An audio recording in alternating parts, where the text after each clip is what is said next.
Hey guys, and welcome back to episode 28 of the Path to Exile podcast. I'm Kyle Torek, and joining me per usual is Miso Shiro and Dead Rabbit. If you're new here, we have our audio-only formats on Apple Music and Spotify. We're also partnered with Mobilytics. I messed up my intro there, so I want to make sure I got that one in there. This week we have Major Aimless. Hey, how's it going, man? Going great. Hardcore, happy to be here. Solo self-found aficionado. I mean, all I ever see you doing is just these big solo self-found hardcore grinds. What is it that got you into just that play style in general? Did you ever play Trade League before? I did on Pee Wee 1, almost exclusively. I found Pee Wee 1 late, but I have like 3,500 hours on it, and most of that was softcore trade. And then, but what I found myself is when I was playing softcore trade, I'd always have Twitch up, you know, watching something, and I'd always end up watching hardcore solo self-found. So I dabbled in it a little bit in Pee Wee 1, but when Pee Wee 2 came out, and I knew I was going to just like grind it exclusively, I just kind of threw myself at it, and it's been super rewarding for me. Cool. And you've been playing it since 0.1, just exclusively? You haven't dabbled with trade at all? So I started with hardcore solo self-found. I played one character. I died to Wrathbreaker. I made like 2 more characters and then died in Act 1. And then I went back to my original character, which obviously was on softcore at that point. Played all the way to maps and then restarted hardcore solo self-found. The only I was like, it was a FOMO thing because it was Path of Exile 2. I wanted to play it so bad. I wanted to see everything. Everyone else was farther than me because not that many people were playing hardcore. So I jumped on my character, played through the campaign real quick, and then restarted on hardcore solo self-found. But yeah, other than that, it's been HCSSF the whole time. Oh yeah. Well, awesome. We're gonna be talking about hardcore solo self-found a lot today. Rabbit and I have been diving into it ourselves. But what's everyone else been up to this last week? Misa, what you been up to? Just more Trade League stuff. Usually I do dabble in hardcore solo self-found around this time of the league, but I don't know. This league has just been so much fun, and I've been kind of diving deep into the Abyss stuff, and like this entire week I've been doing a lot of like testing. I basically, with Abyss for Omen of Light farming, most people I would recommend running the unique Abyss tablet if you can get access to it. And as a result, every map is overrun, and because of that, some maps are really, really bad for overrun, and some maps are really, really good. So I went in and documented every single map and went through and tested out how many Abyss spawns are supposed to happen, how many actually spawn, and then just rated all the maps, all 80 maps or whatever there were on that. So lots of data collection. Yesterday was testing out whether or not the node itself was bugged still or not, which, spoiler alert, it's not bugged anymore. Some people have a tinfoil hat saying it is. It isn't anymore. The Lightless Legion versus the other one, the Aminamu and Ulamon node, right? That used to be bugged. So just lots of that, and lots of testing. I think starting tomorrow, I don't know. As I was testing yesterday, I was getting a lot of essences of horror from corrupting my abyssal essences. So I'm thinking there might be something there as well. So I might be testing that during my next stream. So lots of testing, lots of economy stuff, which is typically not something I do. But, this league with all the different ways to farm, it really is a lot of fun for me to explore. So that's kind of what I've been doing. You said 80 maps? There's 80 maps? There's only 10 I like? That's crazy. What? Yeah. I just earlier talked about maps with my stream, and we were coming up with so many maps that we liked and not too many that we didn't like. I was making a joke. I would have to think of that. I was more shocked that there was 80 maps. I would not have guessed there was 80 maps, There was a... Yeah, that's crazy. No, that's crazy. That's a lot. It's more than I thought. Mm-hmm. That's cool. I didn't realize you were putting that much work in.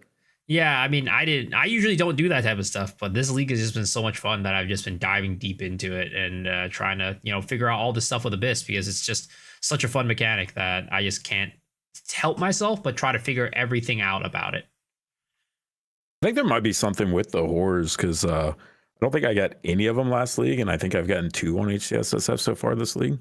Yeah, I got 4 yesterday, so...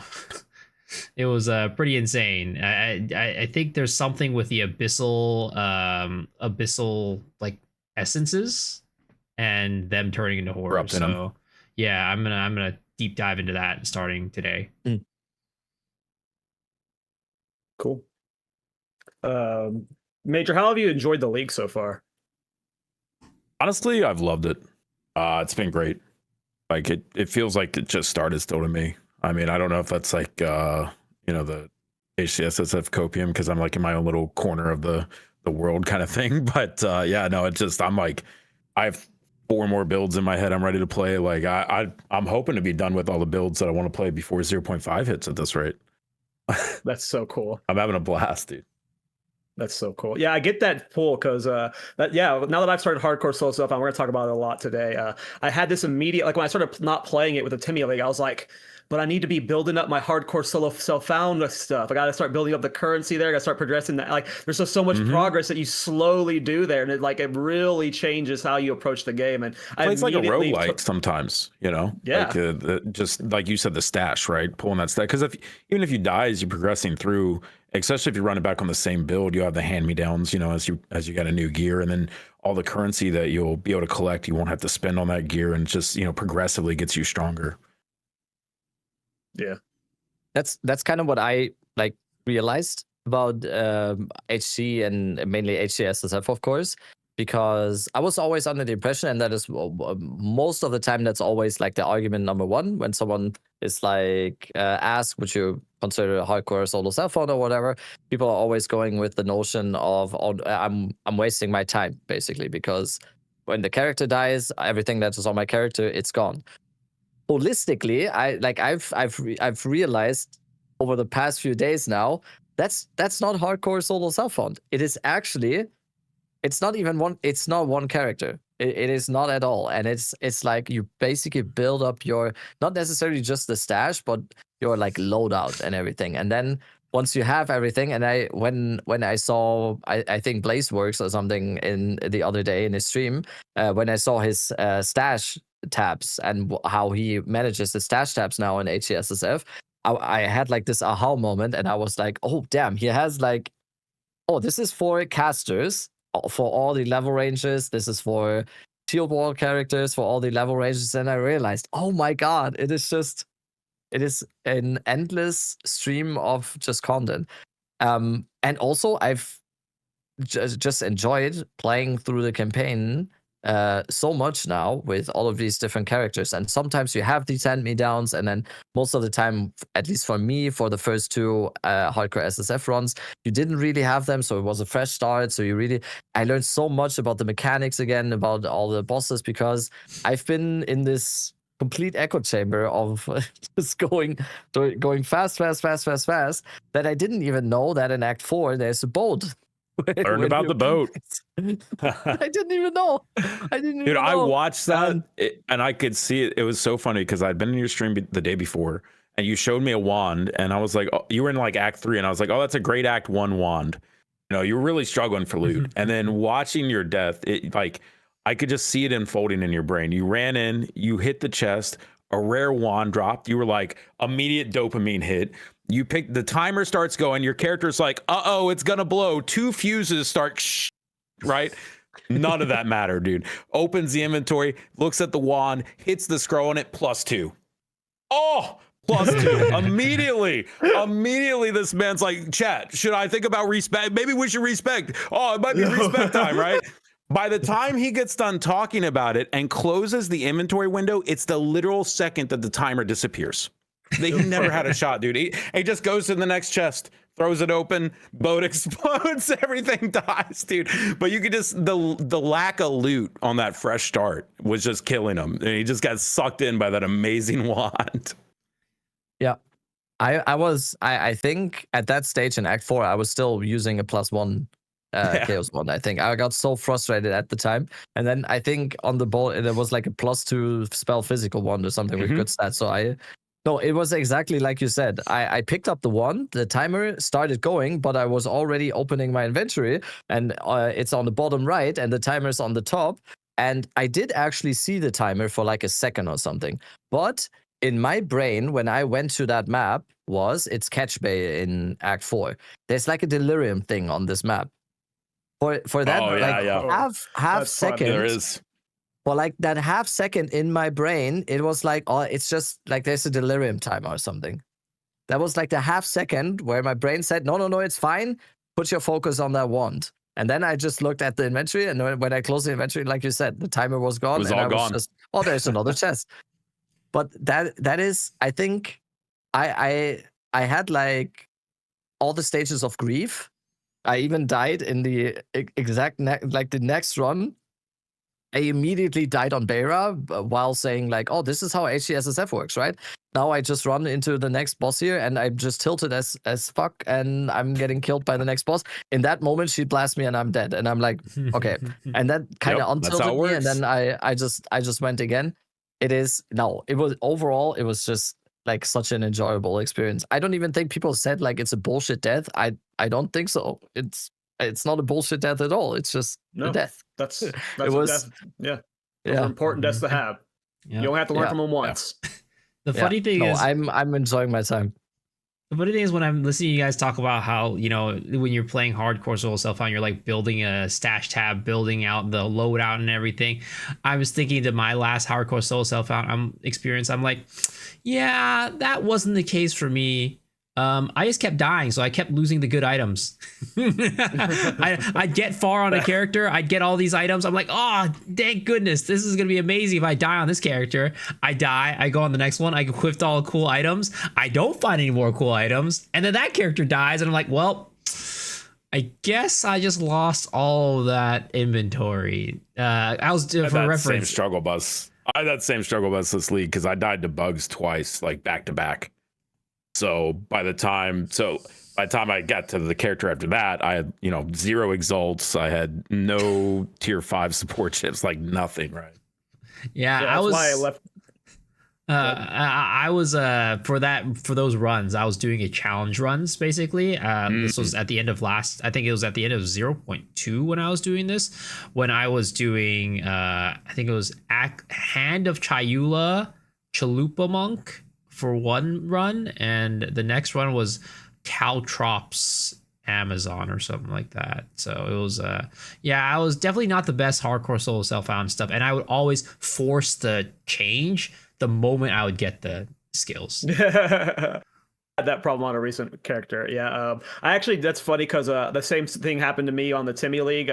My first character, I died day one of it. I was just completely brain off and stood in the vomit from the vulture. It one shot me. I was way tankier than I thought I was, and I just got blasted. And then on day 2, I was playing off stream and I died to Yama. Yama had a visual bug where all of his clones died, and one of them is still actually active. It's just a visual bug, and I didn't realize it, and I didn't log out it. I had a chance to log out, cancel it. We'll talk about log out canceling later, but and I just ate to death. And after that, I was like, okay, well, I just lost everything I had built up on the Timmy League, and I'm really enjoying this. So, and my first character I had started before this, like right before the Timmy League, was Hardcore Trade, and that character's level 90 and still alive, but I felt like Trade was trivializing my experience with Hardcore. Like I made it really easy because I got an Omen of Light day 1 in like map 3, and that sold for like 70 div, and it was like, oh, okay, now I'm like tanky enough to get to red maps with no, so it just felt like I completely trivialized my experience. So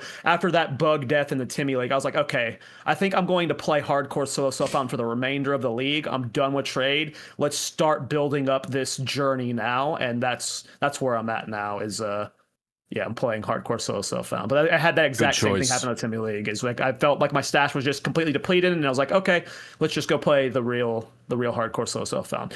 Timmy League's awesome, by the way. Shout out to Timmy and all you guys playing in it. That thing, I love private leagues. They're so much fun. I'm gonna play in them all going forward. Timmy P's the homie. This is the 3rd league that he's done. He's gonna do it. Does it every league, man. It's massive turnout. Massive turnout. I think it was like 700 plus, right? It's over 1,000. Oh, right damn. Yeah, over 1,000 now. Yeah, it's over 1,000 right now. I said this today on streaming, and I can only say again, this league has been, I don't think I'm over exaggerating. This has been the most positive experience I've ever had in PoE2. This league is fucking crazy. It is like 1,000 people. It feels super close knit. everyone in global chat is like talking to each other.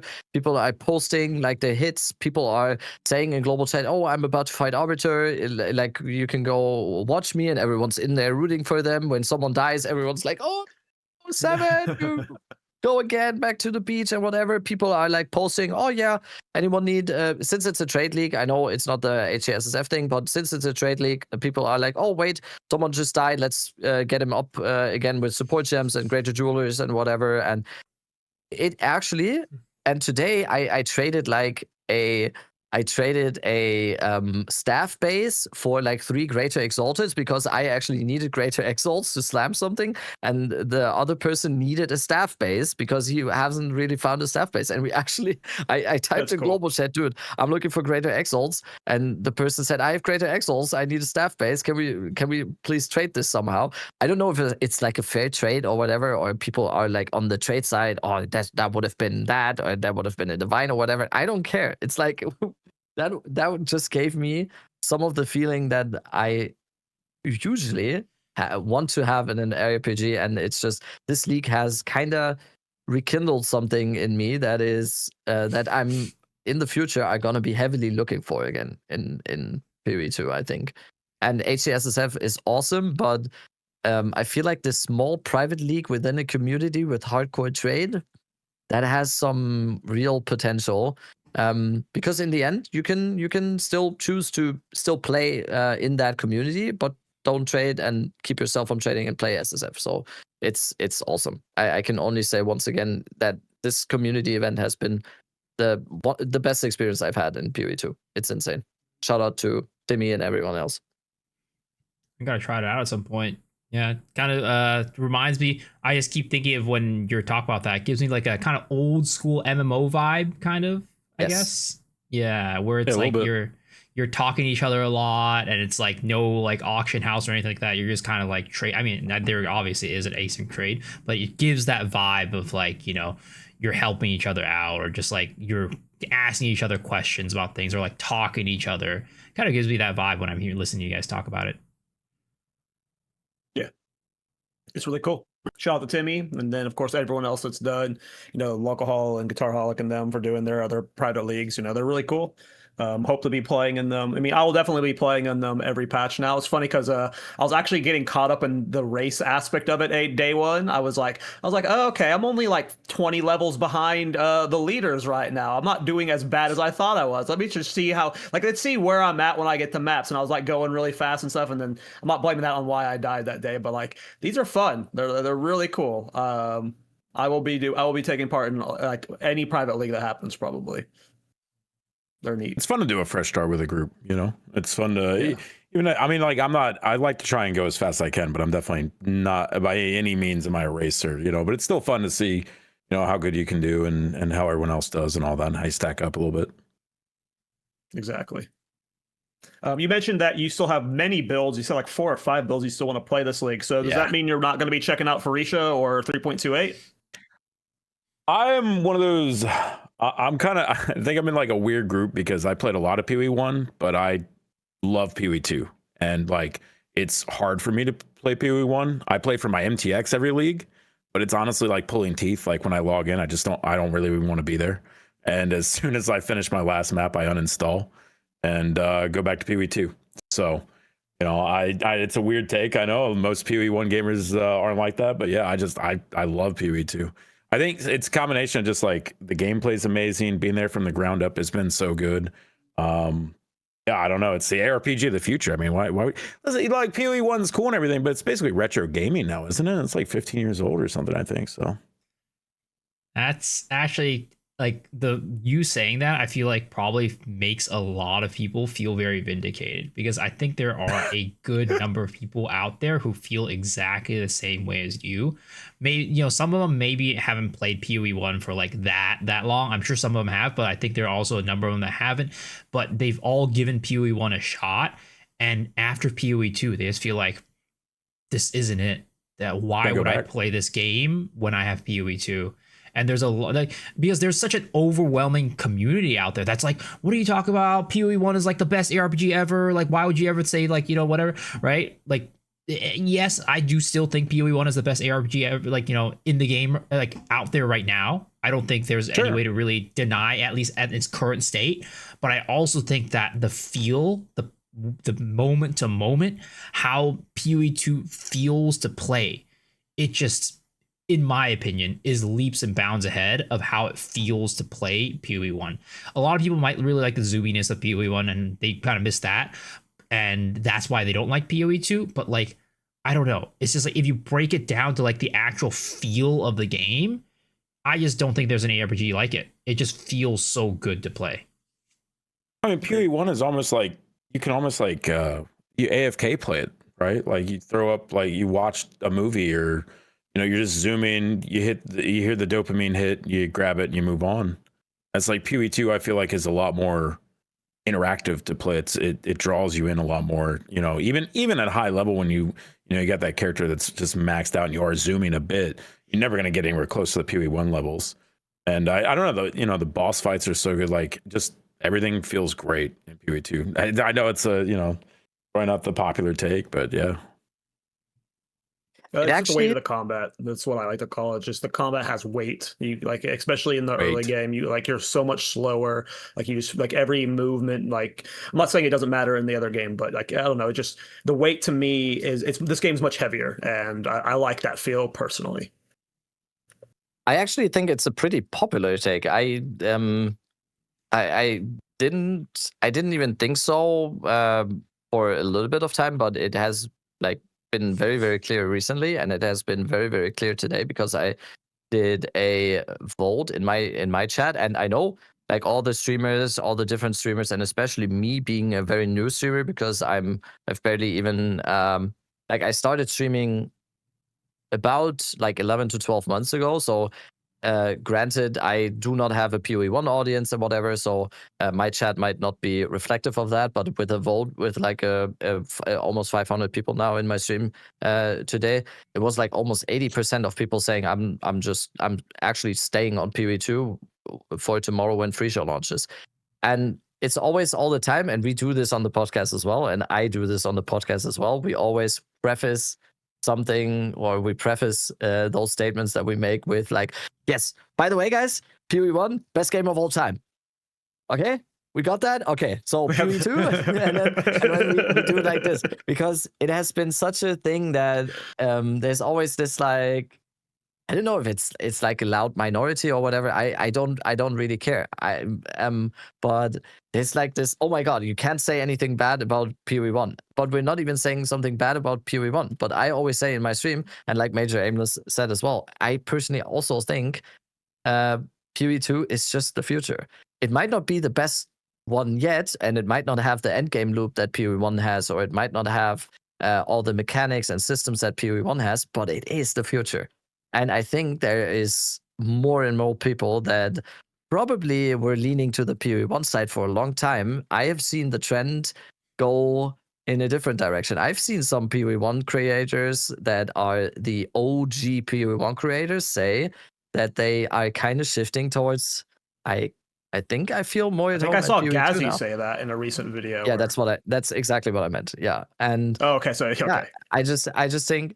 But at the same time, what we did say on the podcast, I think saying that PoE1 needs to completely die in order for PoE2 to thrive, I think is a little bit too far.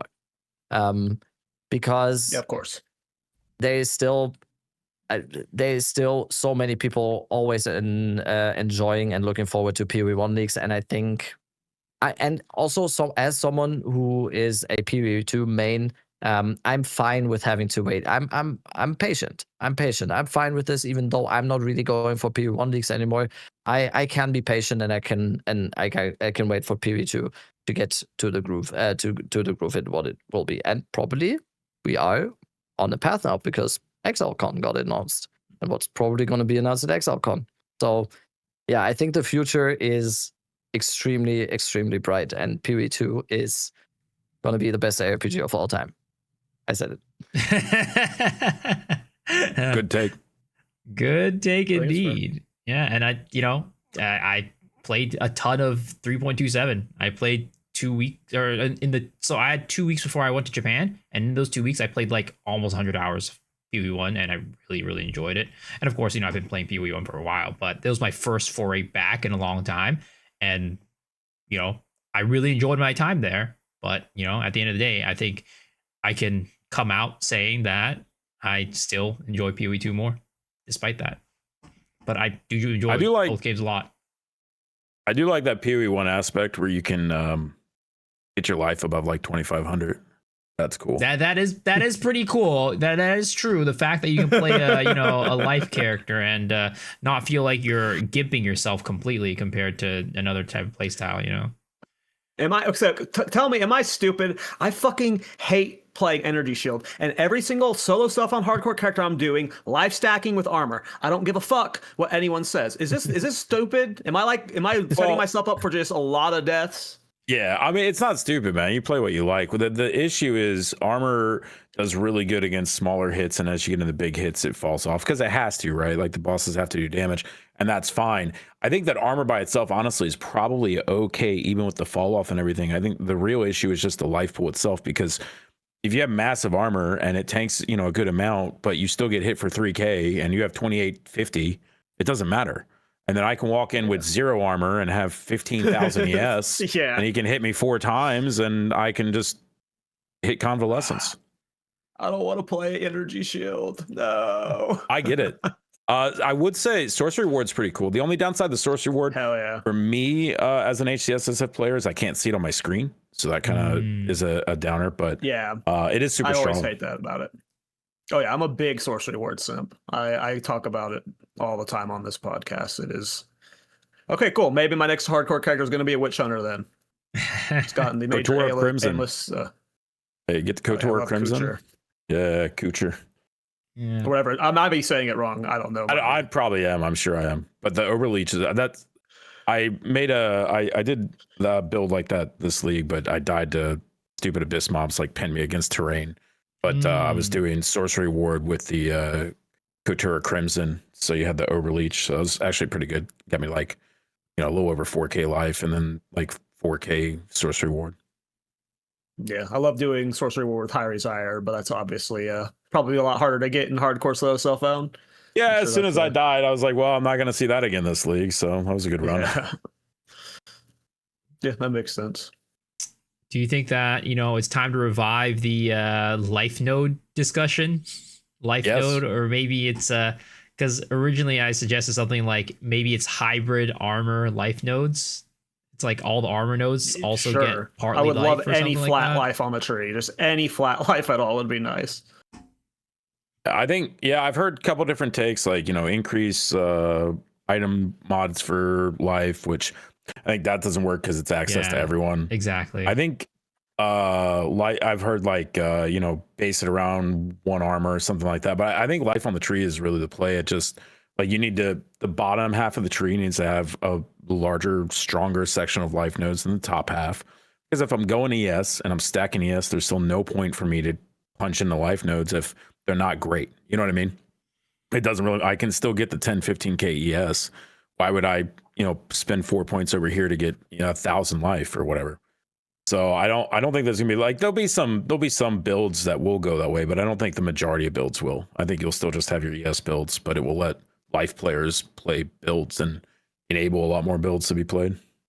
I think the argument from GGG has always been like they don't want to they feel like life nodes overcomplicate things. It makes it a little bit harder. Like flammability. I think if you think about it currently, right, it's energy shield characters just go energy shield, armor characters just go armor, and then evasion characters go evasion, right, on the tree. So it's like very straightforward. You know what you need to do. But then if you throw life in there, then now you got to get 2 things. You got to get life and energy evasion, life and armor, and then it kind of complicates it a little bit. So I kind of, I don't fully agree with them in saying that it's going to be too complicated, but I understand their vision with it. So that's kind of why I originally suggested maybe it's about hybrid nodes versus like a armor HP hybrid nodes. Well, I guess I see it like, okay, so I know they said they wanted to make the game less complicated and more people to be able to get into it, but I haven't really seen a lot of that personally. That's why I said flammability, because they literally took things that lit people on fire, and then like, okay, now you have to make them susceptible to being lit on fire, and then they can be lit on fire. Like put on Radiant Grief, a helmet that's supposed to light everyone on fire around you. It doesn't even work anymore. Literally just that unique. It does absolutely nothing. It gives 1% flammability. So I mean, that's not a lot.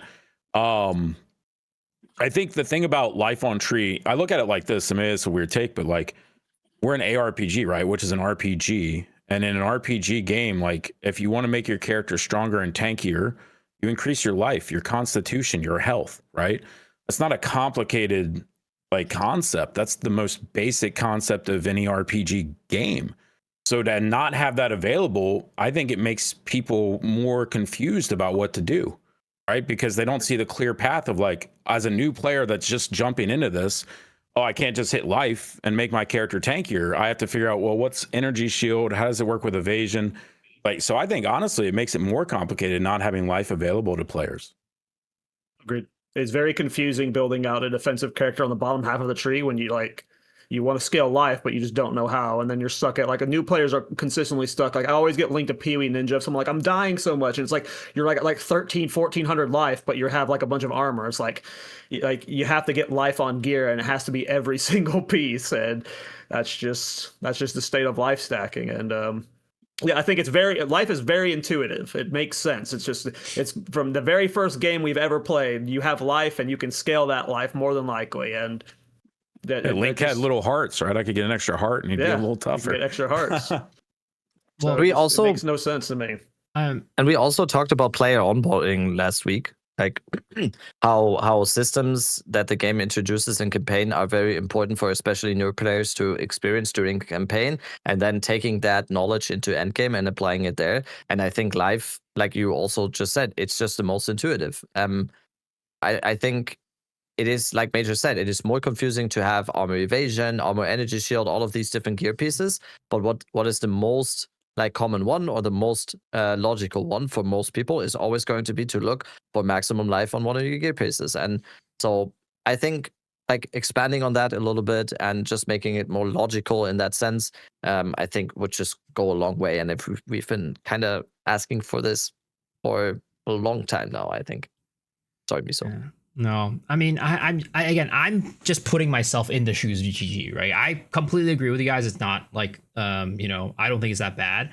But if I'm thinking from the shoes of GGG, right? Now you have a character class that requires two, like again, everything else, right? You just put one into it. Even if you're thinking about hybrid energy shield evasion characters, they have hybrid energy shield evasion nodes. So if you now add dedicated life nodes, that makes armor characters the only characters in the game that need to worry about two things on the tree. You have to worry about armor and life. And then also on top of that, stacking your attack, your offenses as well. And then that kind of creates an imbalance to where like potentially armor life characters might have a little bit of a higher ceiling to onboard yourself on as like a newer player. Again, I don't think it's that complicated, but from GG's perspective, now you have an imbalance on the tree where those types of characters are, a little bit more complicated than the rest. That's what how I'm about thinking about it. deflect? They're wrong. What about deflect? Because evasion and life doesn't work, right? You miss a bunch of hits and then one hits you. Well, you and get deflect as your right, which is your evasion. Well, right? No, you have to invest into it on the passive tree or get it on your gear. I wouldn't really say so. Different. I've played full evasion characters last league, and I think I only had one deflection node, and that was a hybrid evasion deflect node. You have it on your gear, but you also have life on your gear. How much life did you have? Like 2.73k, something like that. Yeah, something like that. So one hit from any boss that does like good damage is going to kill you, right? Yeah, but again, you're not. The point is that it's still the same. You're not scaling both, right? I was like, I guess what you're saying is like, if you're playing, for example, hardcore, if you're playing a full evasion character, you have to scale a deflection on the tree. I only see it through that lens, so that's probably like my, you know what I mean? Like that's a fault with my brain on it for sure. But yeah, that's the only lens I see it. So it's like, if you're just playing a full evasion character, you can't get your life up to a good spot where you can actually tank a hit from something, because you're not going to have 100% evade. Then they I mean, you're brought not in going to have deflect. 100% deflect either. So at some point, you're going to die. But what I found with defensive things in PoE is really the best way to do everything is always layers. So it's like if you can get your evasion up to a high enough percentage and then your deflection up to a high enough percentage with your resistances and everything like that, then at that point you generally have enough layers where you can use a lower health pool. But without the layers, like a full ES character, you go max ES because you don't have any layers really, right? For most ES characters. So you really have to pump the ES through the roof. Yeah. I've just found that layer defenses do really good. It is, Agreed. but Almost always I layer. think like deflection, it's tough. My experience with deflection or deflection evasion at least. I don't know what your experience is, but my experience with it is like it's really actually super hard to get it to a point where you're feeling like both of them are working very well and you're just not going to die, because it felt like to me, regardless, it just felt like if I missed the dice roll, I'm just dead, because you can't get either to 100. If you miss both dice rolls, you're dead. It doesn't matter. Like even if you have deflection at 90% and you have your evasion at super high, there is going to be that day when you just miss both, even though the chance is like 1%, 2%, right? You're gonna have that day where you're gonna hit it and you're just gonna die. And for that reason, I don't even think it's that reason just argues that you should have more life scaling on the tree. Then, like, I'm not just makes arguing it that where you should scale more. Again, I know you're not arguing. You're arguing for GGG, and if this is how GGG thinks, they're wrong about it. Like, that's just the wrong way they should be approaching it. But I'm just saying, like, is there an elegant way that satisfies GGG's, perspective of, I want to keep things simple and keep things congruent across the tree, and also make it so that, we get more life? That's what I'm saying. Like, is there a way to achieve life without adding life nodes, like pure life nodes? Because, again, I don't think the way deflection is right now works, even if you, like, because they don't actually have deflection nodes in a way, right? It's only, for most characters, you're building deflection, you're only taking like one deflection node, for my experience. So I haven't even done like a life-based deflection of ES or evasion. I always do hybrid because I just know I can't get my life pool up enough to take that one mistake hit, and then I'm back on the beach after 100 hours, right? Like, I don't want to do that. So I'm trying to keep that pool up a little higher. And that pool is just always coming from energy shield, right? And that's why it's just in the end it is also just about comparison. Like, you can argue for life, evasion, deflection, however much you want, but the comparison will always be to energy shield.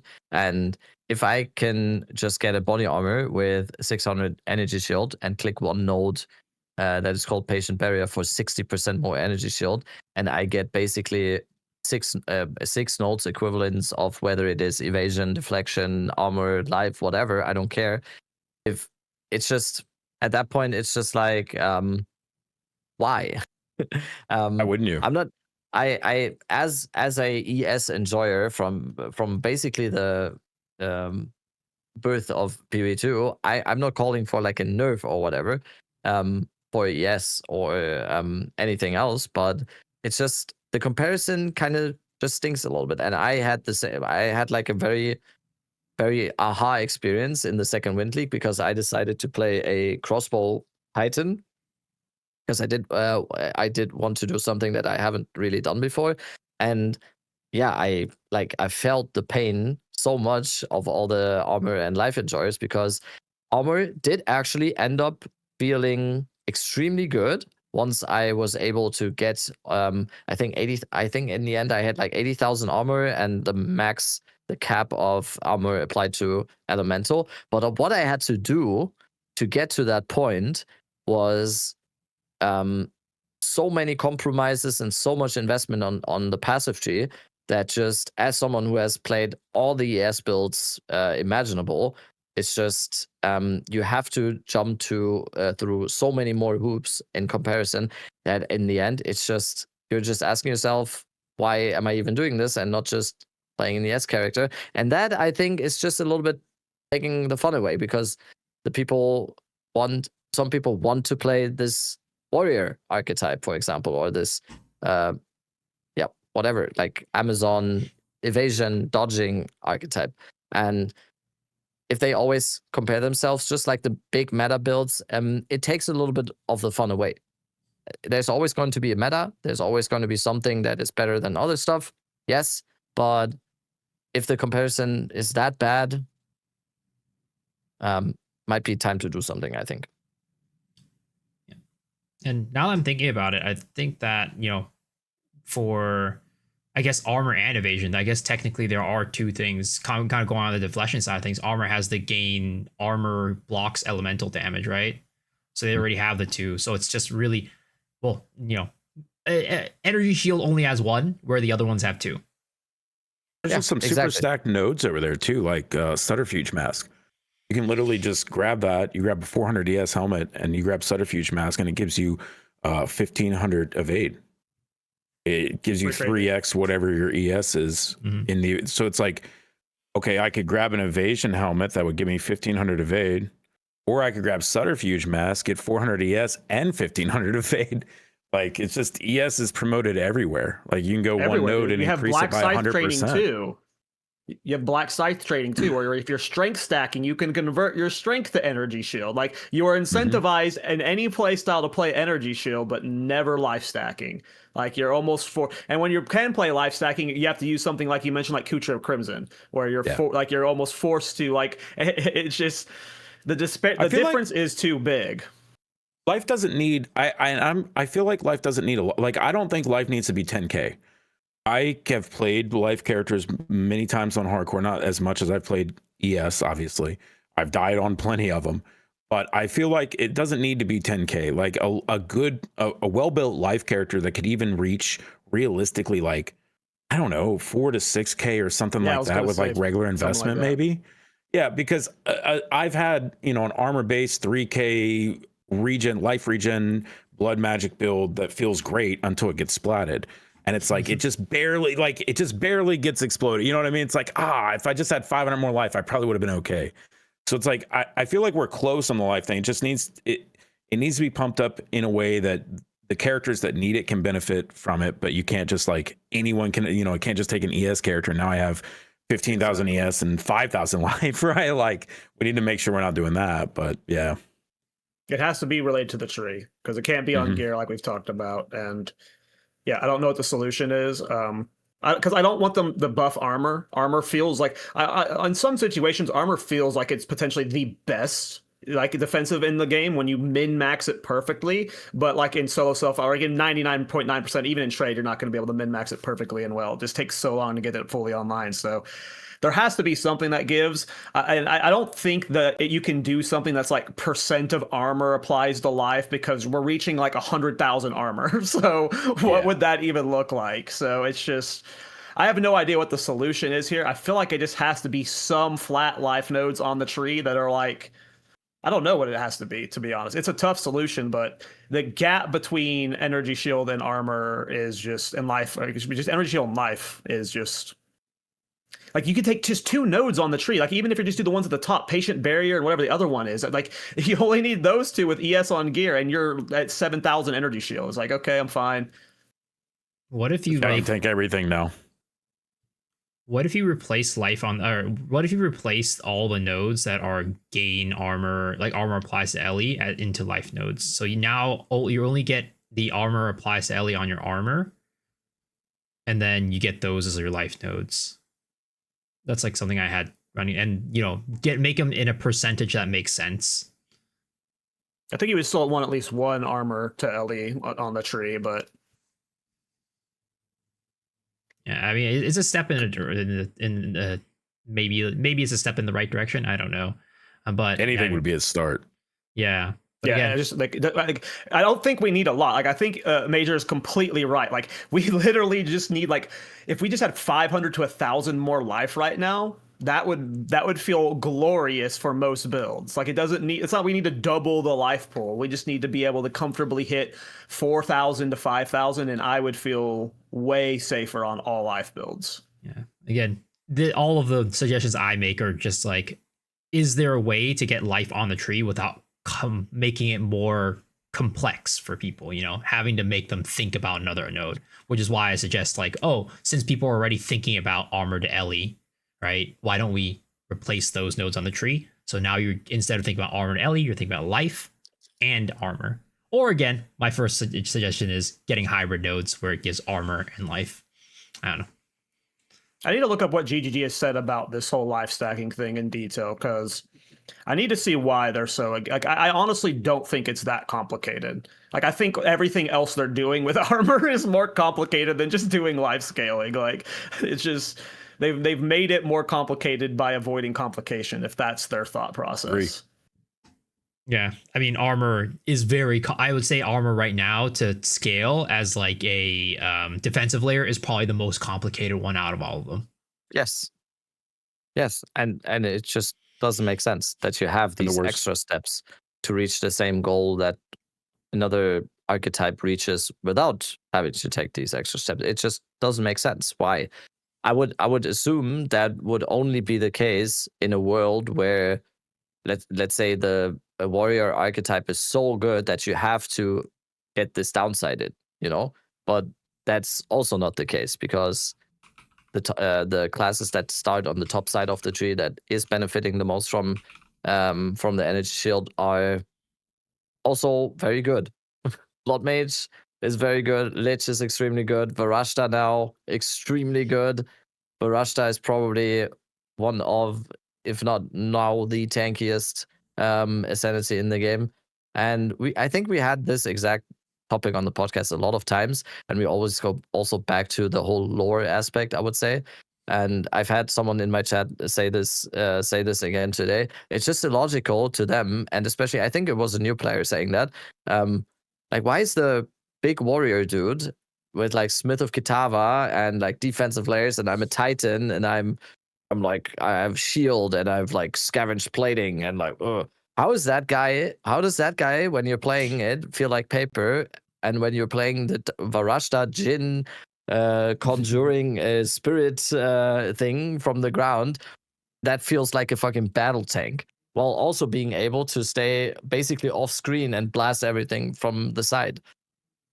It's just that, I don't know. I don't always call for any video game or any ARPG to be like logical in all sense. It's a video game, but I don't know. In that case, it doesn't make sense. I also wonder. Yes, buff the bottom side of the tree. Yes, we need more conversations like this. I also wonder, like, is it? I mean, maybe it's just okay to make warriors extremely tanky in that aspect, because they already have said like they want warrior to be like super slow. So if they're already super slow, why not make them slow and tanky instead of slow and not tanky? That's kind of their so horrible for melee, right? Like, holy, you gotta be the slowest class in the game. You get no defensive layers. Oh, and now we're gonna add Shadewalker, so it's just a half a screen degen. Good luck, enjoy, have fun. I stopped playing Thorns and like overall for a reason. Like, it is a rough patch, since we've added Abyss for melee. It's just, it gets scary out there. And all the good melee builds are like Whirling Assault that are like clearing the screen with their melee. So yep. I did Pathfinder Whirling Assault, and it was like just under full screen clear. It was great. Killed Arbiter with it, no problem. It's not a real melee. I called it my melee build. That's what you gotta do to play melee now, is off screen melee. Yeah, best version. Yeah. Yeah, I think that's going to be a topic that's going to be brought up until that gap closes. I don't think the gap has to. Again, I'm not calling for energy shield nerfs, but that gap is just it's too big, especially in a game where I don't want to say they're actively trying to kill you, but it often feels like this game is supposed to be deadly, and when a game that's deadly, you're going to want to play the most effective defensive layers. I mean, do you have a favorite build? Go ahead. I was just gonna say real quick, hot take. I'm okay with them nerfing ES. I mean, look, I use it all the time, but the fact of the matter is, you get 10, 15k ES, you're pretty much trivialized everything, right? Between that and dodge roll, you really don't have to worry about anything. You get your ES down to a 1.5 second recharge with almost no investment. Like, I'm okay with them nerfing it a little bit, to be honest. I don't want them to like delete it, but I think a super high investment wants to hit like 10K on ES. I feel like that should be good, but like 15, 20K is like, I think it's going to be hard to balance a game around a 15, 20K health pool over here and a 2 to 4K health pool over here. Yeah. I really wonder if they tested some of the ES stuff, because they did nerf it a little bit this patch, but it doesn't really feel like it got nerfed. No, they didn't nerf anything. What do you? They lowered the values on some of the armors and stuff, I think. I mean, I know they said that, but I can't see it. The only thing I could see was more ES nodes over on the armor side where they put Druid. And now, like Rabbit was saying with Oracle, -1 base second on recharge. Like I don't know, dude. I thought was some nice buffs. That's what I'm saying. I wonder if they like tested it, had enough time to test it, because they did nerf it, right? They had an intention to, but clearly it didn't work. Clearly it doesn't, like, nobody notices a difference. If you ask most people, like, if they didn't read that there was a nerf on ES or whatever, like if you were blindfolded them, I don't think anybody would have noticed. I remember day 3 when Rabbit swapped to full ES off of Armor ES. I was like, oh, this looks exactly like you played it every other patch. You're over 10K ES already. Huh, okay, where's the nerf? And you literally said, I don't think it was nerfed. It was just too good. It's just hard. I think it's hard to balance. Like I said, it's hard to balance. Like it's a lot. And was it last and I don't patch think Captain Lance hit 40K.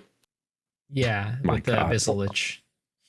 42.69, okay? Important. Got to get that 69 in there.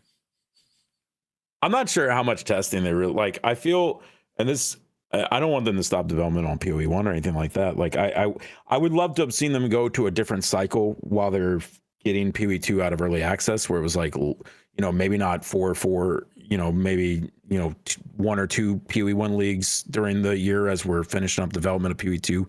Dedicating more to it, but like I feel like maybe because of their split time on everything, that like they're always running behind, so it's like, because like Druid got pushed back, and then almost didn't even make it on this patch. Like they put everything into it, right?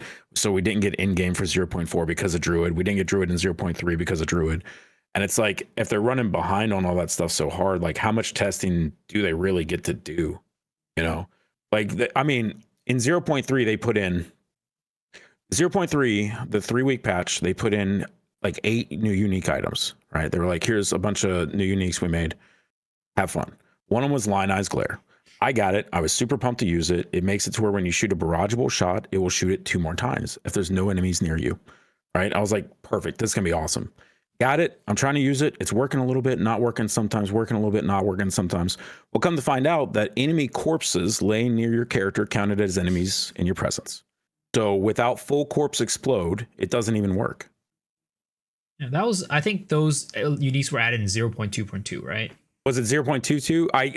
It was either 2.2 or 3.2. Yeah. It was like a couple weeks after. And it's like, it just sticks in my head as far as like the testing thing. Like if you're only adding 8 new uniques or whatever, and one of them doesn't even really work. Like all you had to, if someone took it to a map and killed things, I feel like they would have noticed. I mean, what was it? The Fairgraves bow was broken for the entirety of 0.3 or whatever, and didn't get changed until this patch. Yeah, I think they're just super busy, man. And I don't think that's what they want to have happen, but I think they got so much going on. I think it's just hard for them to get that amount of testing that they need. Definitely feels like they just throw stuff to us blind sometimes.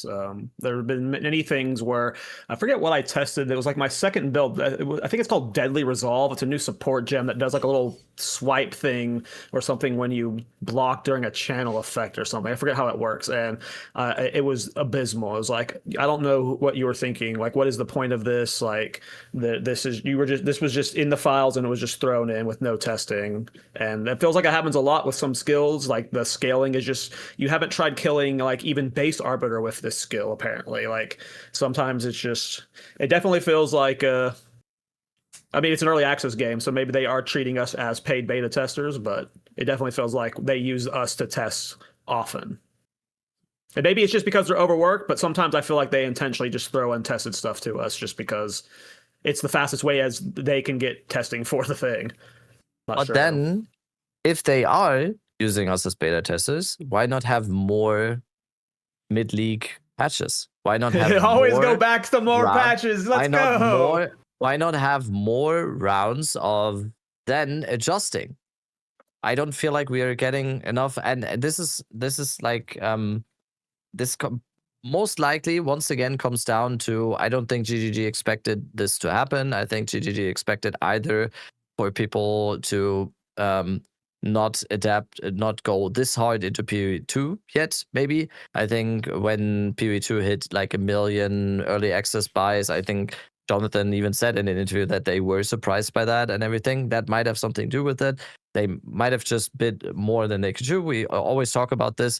But in the end, it's just like,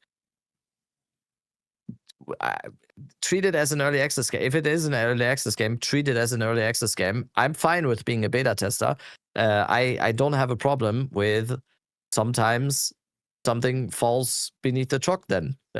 Like sometimes a build gets changed, and I'm just kind of surprised that they are using us as beta testers and then not going for one patch a league. We didn't even have 0.4.1. We had like a few hotfixes. Nope. There was nothing about like balance changes. There could be so many things that could be adjusted here and there. We don't need a situation where in 0.1 they nerfed a build to the ground and everyone goes crazy. And I know they are scared of that now because of that. But I don't know. I do feel like the vast majority of players, at least that I meet every single day, are totally fine with them just changing shit within a league. So,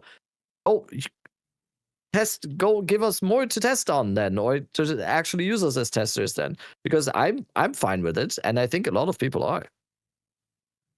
I think I think the league name is kind of weird too. Like, and I know they have to, like, we need every time stuff comes, there has to be a new league, they have to bake in mechanics, right? But it's like, even just to me, I always felt it was weird even just calling it a league in early access. I don't know if that's just like a, maybe a perception thing on my part, but like, just even using the name league, almost it implies that it's not an early access game.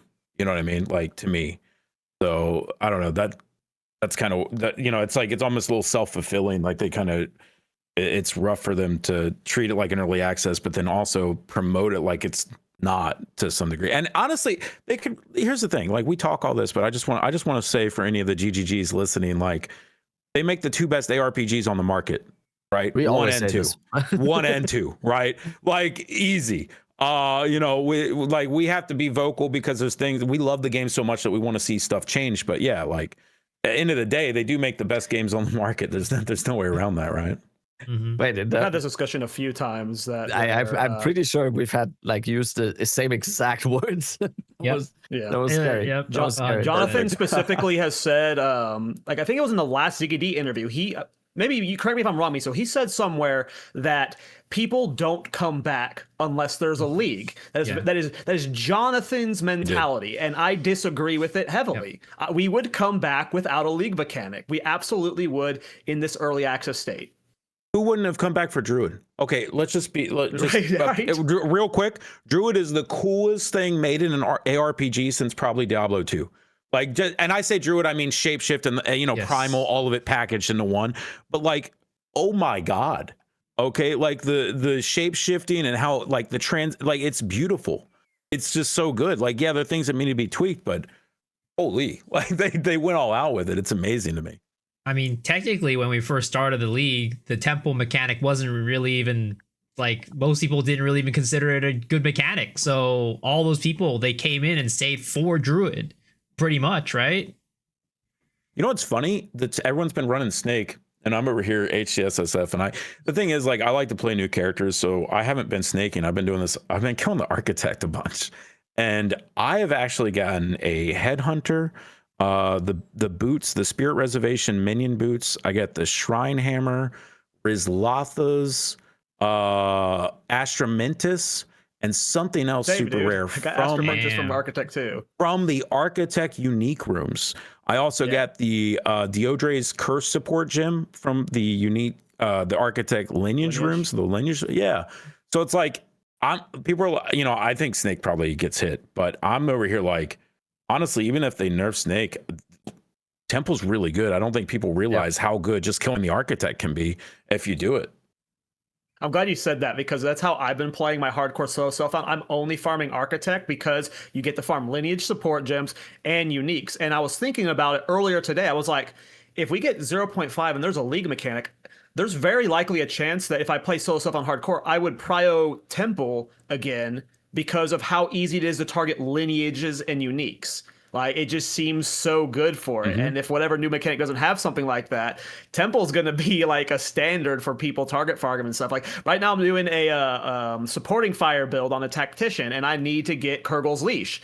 Best way to get that is farming Architect and getting those lineage support gems. So I agree with you completely. It's funny that that's how you play it, and that's how I've been playing. It feels really good to play just farming Architect. Not even at Zeri, just Architect. Yeah, just Architect. I mean, go ahead, Rabbit. No. You're the guest. Come on, you go. Oh no. I was just gonna say. I was just gonna say. Yeah, I've killed at Zero a few times, but like just the Architect himself has been amazing. And like the way I play hardcore solo self-found is like I like to play until something drops, and I'm like, oh, I need to make a build with this, you know. And so Architect is perfect for that because it's like that room comes up, you know, when my headhunter room, and you know, I think they had me on Exile again. I felt it was like they had, I think they had Kong, and he was like. It was like a clip of him, and he was like, "Oh, Headhunter, that's my third one today." And then right after that, it was me finding the Headhunter room, and I was like, "Oh my god, I lose every," you know what I mean? I'm just screaming in the mic. And people were like, "What is this? This thing's worth 2 div," you know? But on SSF, like, it's amazing, right? It's like, oh, I actually have a way to get Headhunter. And the snake thing for hardcore, like, I need to push it with a super strong character, but I haven't wanted to push it too hard with like the effectiveness, and then, you know, rip with the character is just not strong enough to actually do it. So. No, it's probably the reason. One of the reasons why hardcore trade. I think I've heard that the economy is actually fine over there. Probably because it's awesome. Yeah, it's because you know, building on a temple is not that easy to get the effectiveness that high without risking your character dying. So you know, it makes a lot of sense. Think about it that way.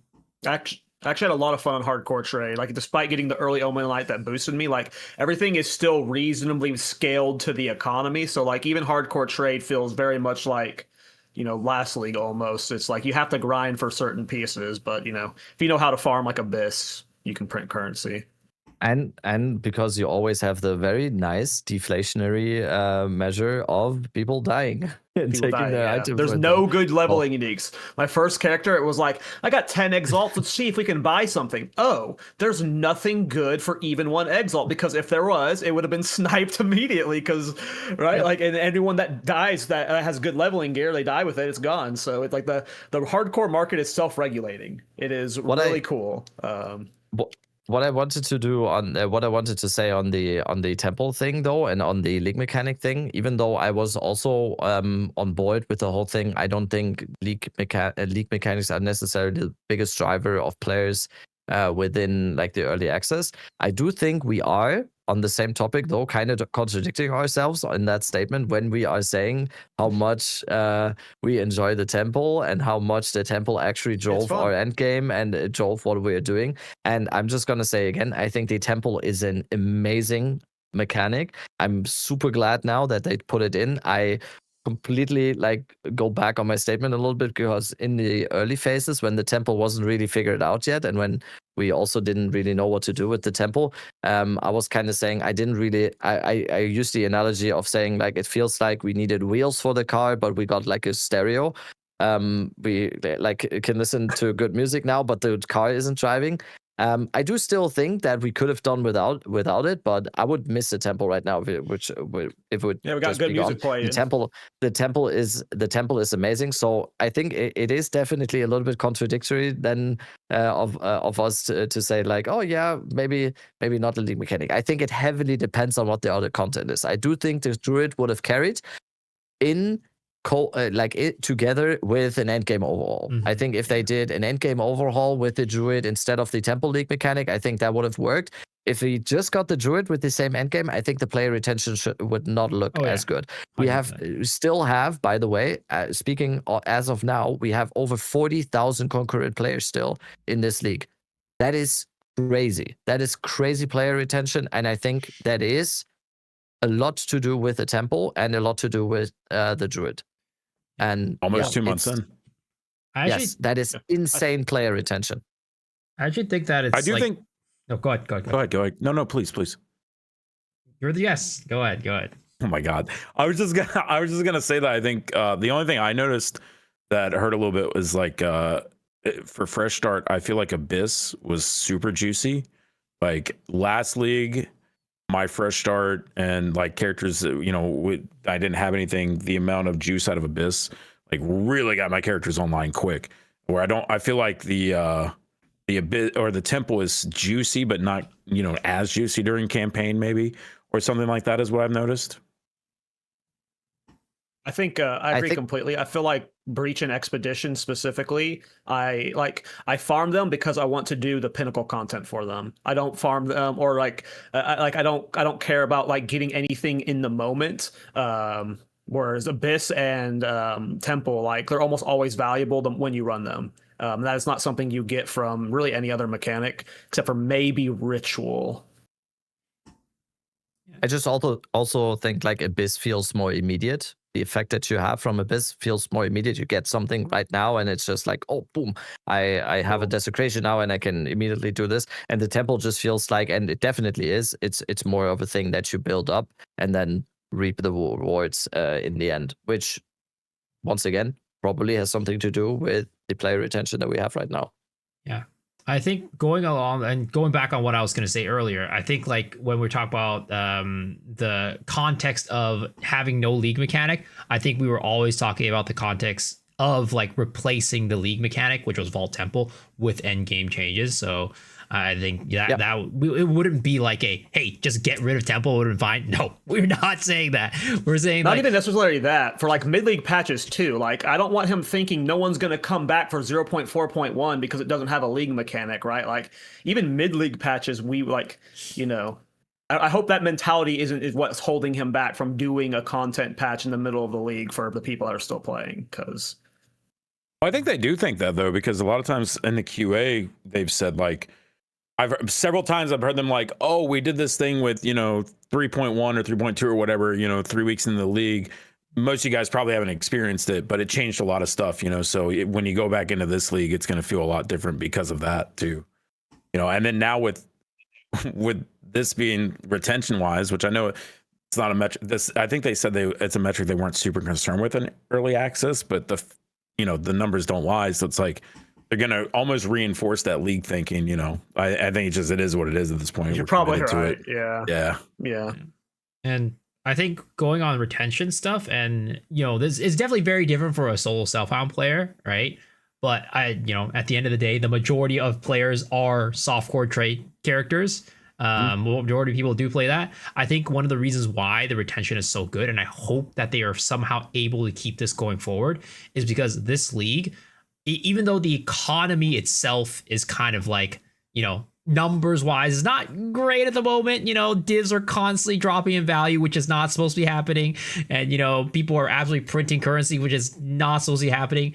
But I think that what is really, really like keeping players right now is there are so many ways to make money.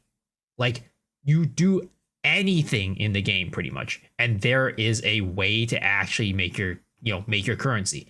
You do Abyss, you're making a ton of money. You're doing Sekimas, you're making a ton of money. You're doing Expedition with logbooks, you're making a ton of money. Even like Breach, like Breach Stone, like the Breach Splinters, you're making a lot of money. You're doing Temple, you're printing money. At Zeri Rushing, like everything that you do is just giving you a lot of return, and like nothing's as competitive as a fully fleshed out Temple, right? But at the same time, everything else is at least giving you money at a rate that feels really good and that you're able to get your character upgrades. I think we've said this multiple times during this podcast, but we all feel like this patch, we've been getting more currency than ever, like just even beyond like the inflation stuff. And we've been able to get our characters' gear quality higher than ever because of that. So like if they can somehow find a way to keep this lightning in a bottle where it's like everything feels rewarding to farm, I think that going into next league will also have a very, very good retention because of that, and not even just because Temple itself is just tinking like crazy. It's because everything is just hitting. I have a question for you, Miso. Since the three of us were hardcore solo self-found aficionados at this point, question for you, Trade Andy.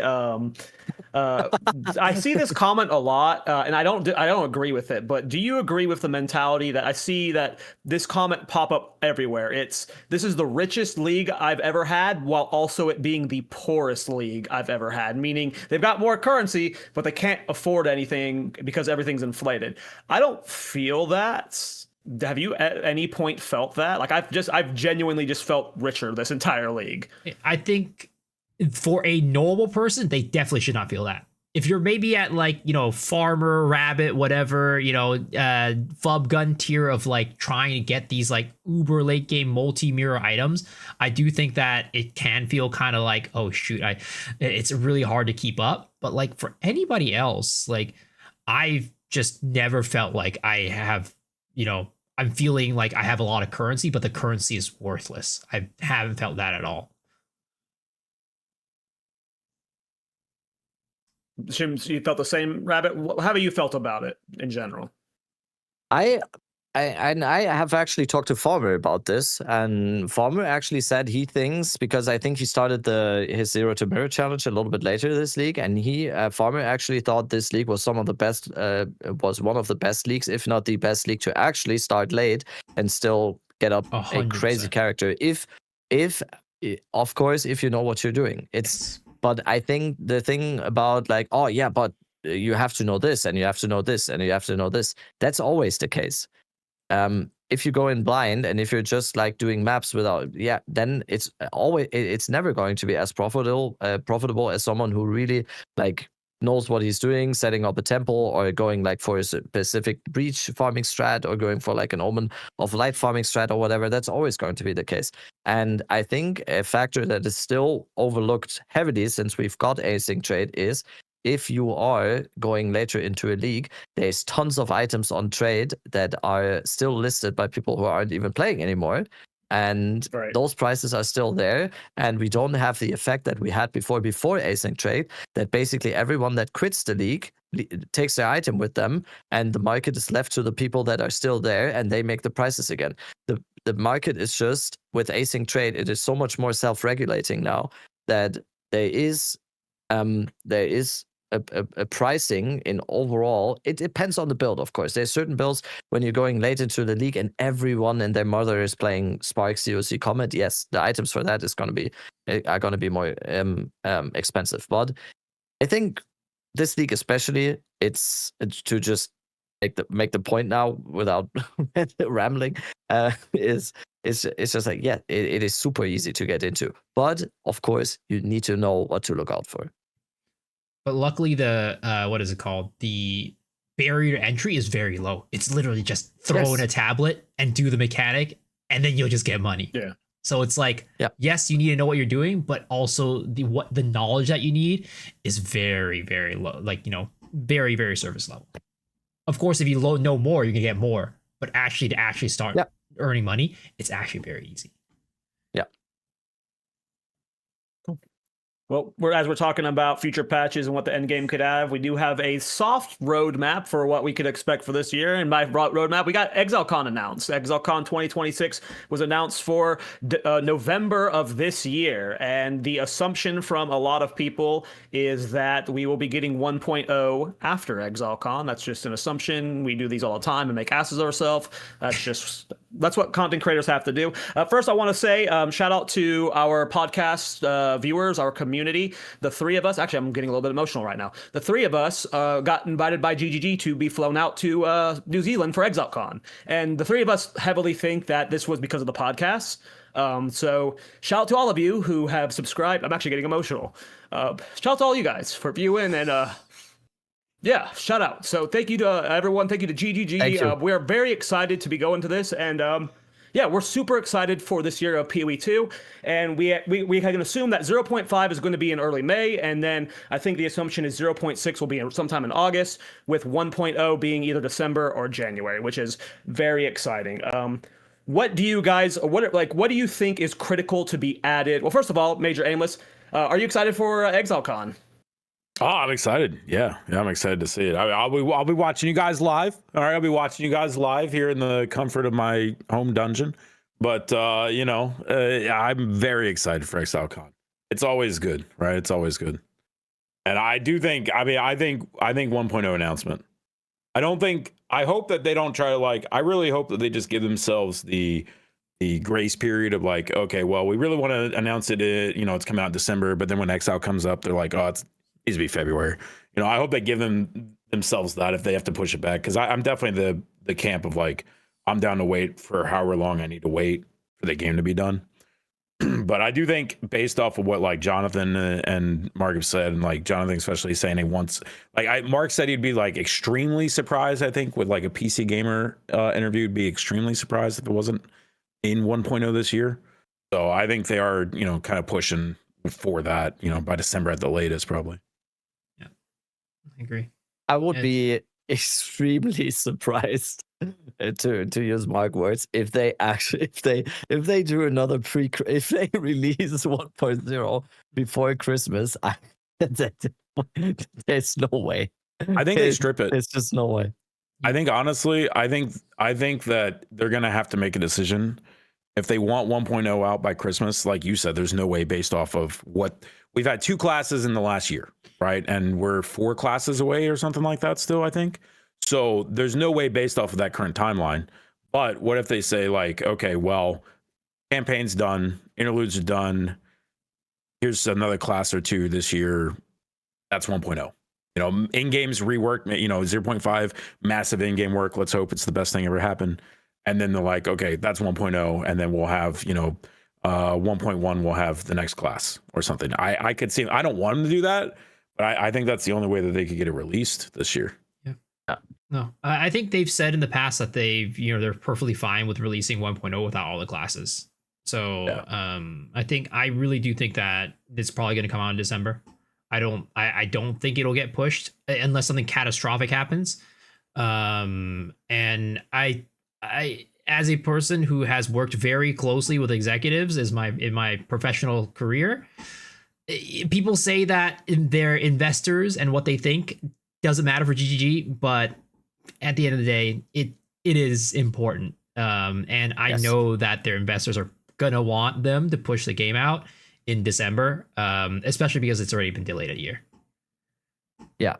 I'm just saying. I'm not saying it's I'm not saying it's unlikely. I just think it would be crazy just from an experience perspective. But yeah, everyone knows. Everyone knows that Christmas releases or like pre-Christmas releases and late November, December releases are basically like the gold mine in any game.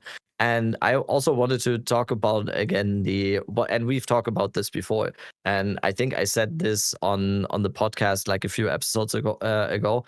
I also just think that I'm not saying that the naming of what it is or what the patch is or whether it is 0.5, 1.0, 1.1, 1.2, for me at least, it has kind of lost meaning a little bit, not in a bad way, but kind of in a good way, where I said before that I don't really care whatever they call it. I just want the game to move forward. I just want good patches. I just want good updates. And whether they say this is now a full release game and we're in 1.0 and this is like what it is now, I honestly, in the end, I don't really care. I don't think it has like a lot of meaning. It's still going to be hype to have like, oh yeah, this is the 1.0 and this is going to be like the big thing. And especially going to ExileCon is like, I have slept like 2 hours tonight because I got the email at like 2 a.m. in the morning. And so, yeah, I'm taking it. But I just feel like, and when I say, I mean, it lost meaning for me, I don't mean it in a bad way. I mean it like in a positive way, that I'm just excited for whatever it is. I don't care what they call it. 1.0, 1.5, 6.9, I don't care. I mean, we've always said that, they could release the game in the current state as a 1.0. And I think it would be better than the majority of 1.0 releases for games. Yep, they're in almost all of them. They can release it right now.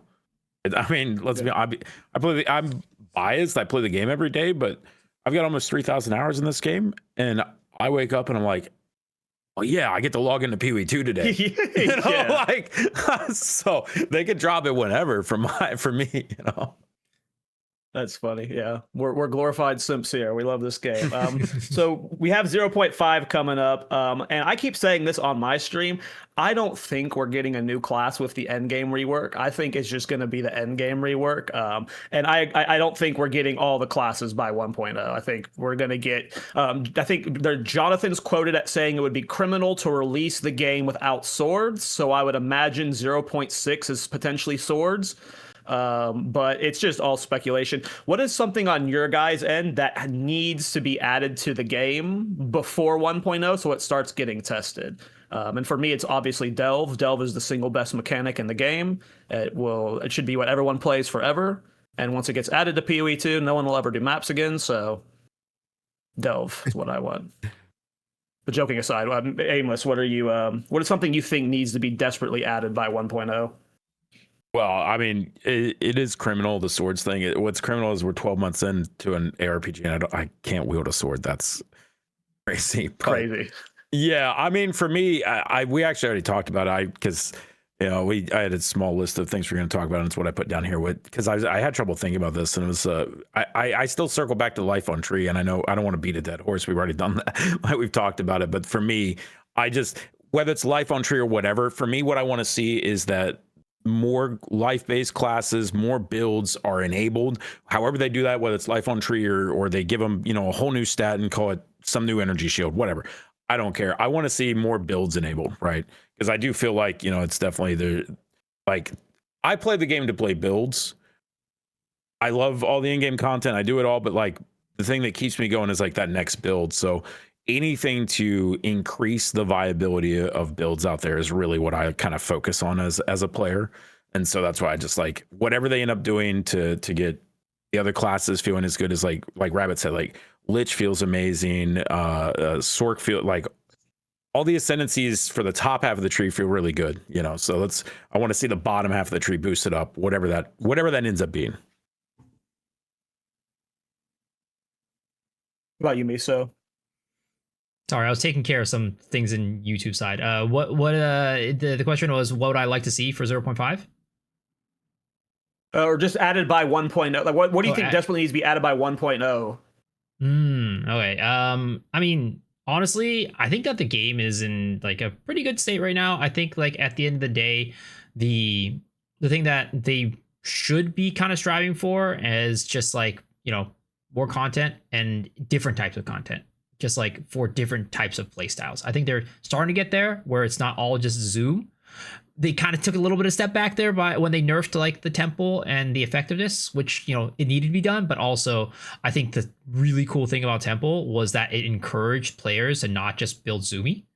But when they nerfed it, I think there was a little bit more, because I think there was I think I remember like one of our chatters, Spooky, he was saying that he sold his super expensive crossbow because he was like, I don't need this damage anymore. And I think, you know, I was listening to some other streamers talk about it, and he was saying that he, for the first time in ever, he felt like, you know, he was like, oh, maybe I shouldn't build that move speed node and actually go for a damage node. But now that they nerfed it, you know, that doesn't need to be done anymore. So I would like to see them have a more variety of content for more types of playstyles other than just speed and fast clearing. For me, it's kind of in a similar vein to what Major said. It is not just viability of more ascendancies and more classes, but also I think there is a huge part of the especially weapon skills that are just kind of not even just under the radar, but just I think unusable is a little bit too far maybe, but some of them are definitely just straight up unusable. But then most of them are just getting outshined by the path of least resistance sometimes, just like as meta forms every single league. And we've also said like this is surely going to happen every league. There's certain builds that are going to be on the top, but I still feel like there is just so many skills when you open up the skill gem window where it's just like, wait, I have never even seen this, and I've never even considered this. And as a build maker, and we are a build maker podcast after all, we're all like dabbling and making builds all the time. It just gets a little bit frustrating at some point to keep trying out stuff where you think like, oh wait, I have never even seen this. This is amazing. Why is no one doing a build with this? And then you go half an hour into testing that thing, and then you realize, oh, that's why no one has been doing this, because it is borderline unusable. And I just think that's a little bit unfortunate, and I want to see all of those skills just getting lifted up. And we've said before, and this goes back to the whole topic of do more mid-league patches. Why not just give Hexblast like a huge love for a little bit, and if it turns out to be broken, yes, you can adjust it down again. Like, it's fine. But like this, why is it in the game if it's just like, if there's literally 0% of players ever touching that skill? Why is it in the game then? Give it some love. We have seen it with Whirling Assault. That Whirling Assault basically got like a minute fix. It just got more flow to the skill, and it got like more attack speed or range, I think, right? More AoE. Range. But then the main change was that it like is more flowy to use. You like there's this fluid line in actually using it. And voila, we have a bunch of fun Whirling Assault builds coming up that are amazing and great without being like completely broken or whatever. And I just want to see that with more skills, and that is something that I really need. And at that point, I don't even think we need all the classes and all the weapons, because what we have already is a good baseline for what we need. So I just want more of that. And the second thing I would note once again, I do think it's endgame. It's a more healthy endgame loop. It's more stuff to do in the endgame. It's more variety of content in the endgame, and then everything else I think comes afterwards. The campaign is awesome. Robbie, I have a question. How do you feel about infusions? Well, we just had that combo with Rax. We just had. Did you? Okay, that was funny. I was just curious. I hate them. What's the TLDR? Yeah, the TLDRs we hate it. Okay. I think Perfect. Before Infusions came out, we voiced the opinion on the podcast that we were very, very worried about, that Infusions are basically going to be a system where you now have to get the same thing you did before. You now have to get the Infusion, and if you don't get the Infusion, your skill fucking sucks. Yep, 100%. And it kind of turned out that way. And so That one disappointed I do think me. though that Infusions with a few adjustments can be amazing. I don't think the system is completely broken on that side. It's just there just needs a few adjustments, and I think a lot of other skills have the same thing. I think stuff like Flame Blast or Exploding Spear or Hex Blast, or I don't think there needs to be like a full rework of the skill. I just think there needs to be like Whirling Assault, tiny adjustments, and I think it can shine, especially with the lineage supports and whatever. There's so much still to do here that is already in the game. I felt like they took a bunch of like skills that people basically weren't using already for the most part, and then split them in half with infusions, and then gave you back the second part of it by getting the infusion. And it was like, why? But then I agree with you though, because I think the infusions themselves, okay, I'm gonna say I hate the Pac-Man mechanic. I don't like remnants. I don't like running around and having to pick stuff up on any character. I don't like it. That being said, I feel like there's definitely a gameplay avenue for like the infusions to be cool, where you like infuse something that makes it more powerful.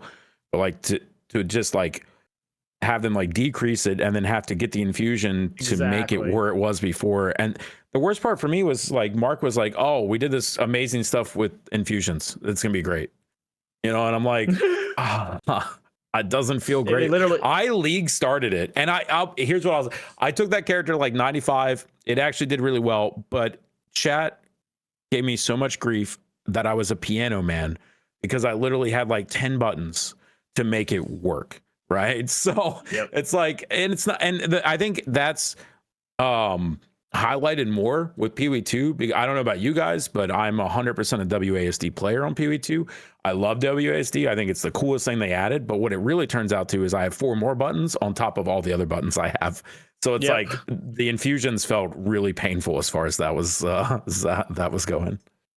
I Yeah, what started our Infusion conversation with Rax was me, and I just played with Infusions the first time with the second one Private League, but I did it on a Witch Hunter. So I was doing it on the worst side of the tree for it. And like my entire day one was me refusing to interact with Infusions because I just didn't want to do it. I just wanted to push Spark and have fun.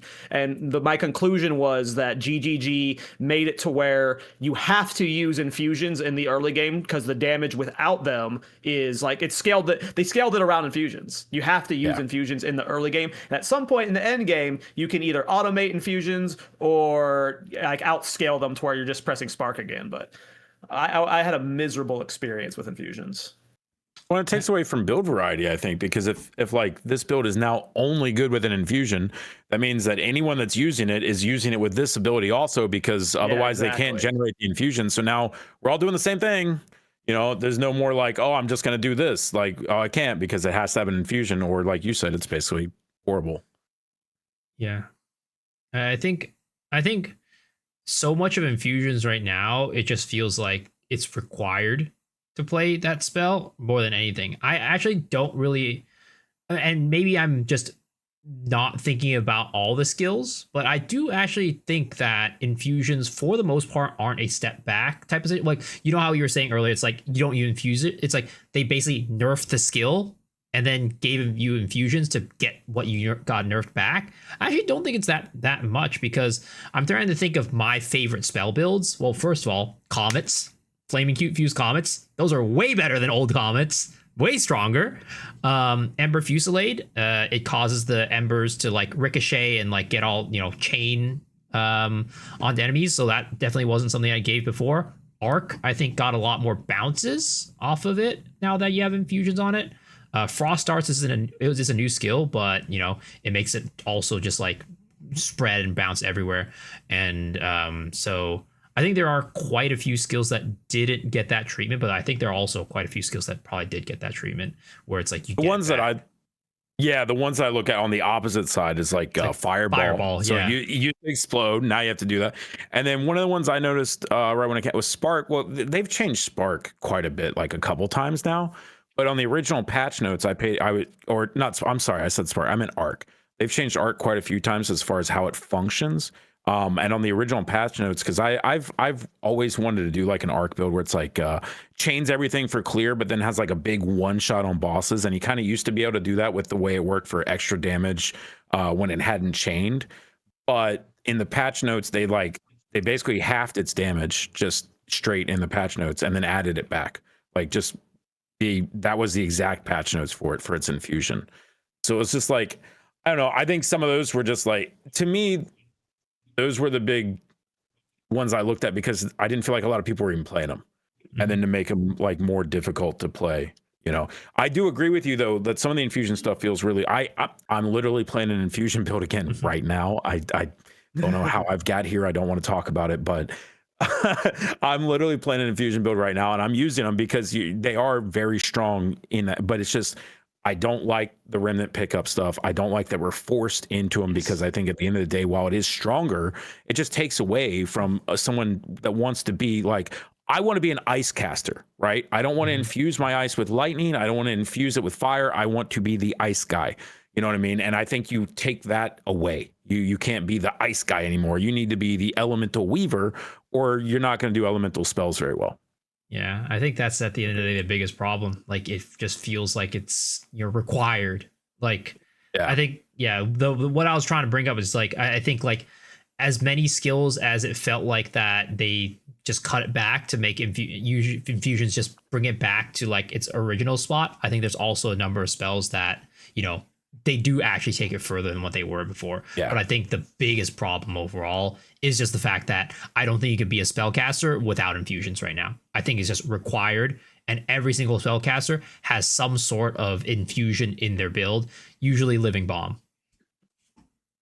Yeah, it's force combat. Fizz looks good though. Yeah, that's true. Plants and bone. I did a bone cage. All bone Fizz storm spells. lich All Fizz last week. spells. All Fizz spells. I know. But like, if Fizz can do it, right? And the reason Fizz is good is because that's 15% base crit, right? Like the bone skills anyway. I don't know about the plant ones. And armor break.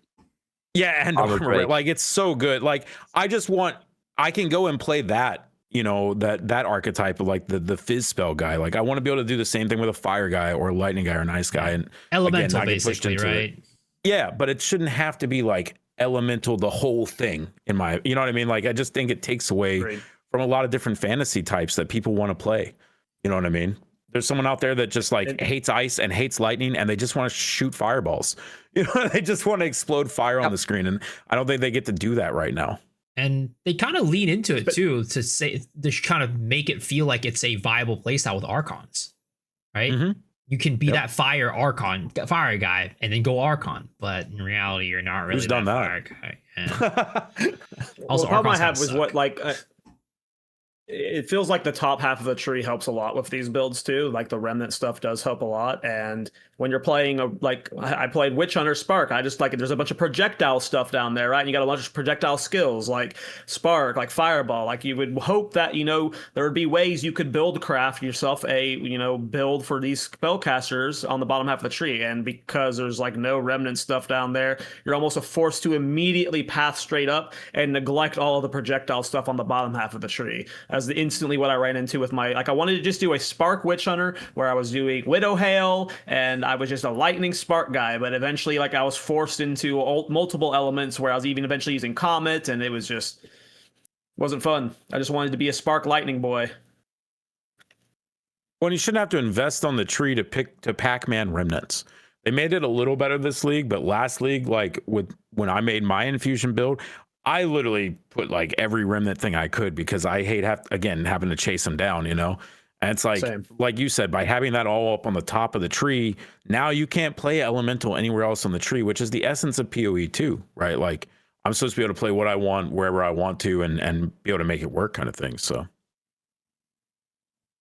And it's kind of funny to have these build archetypes that then require something else to make them work, like you just said.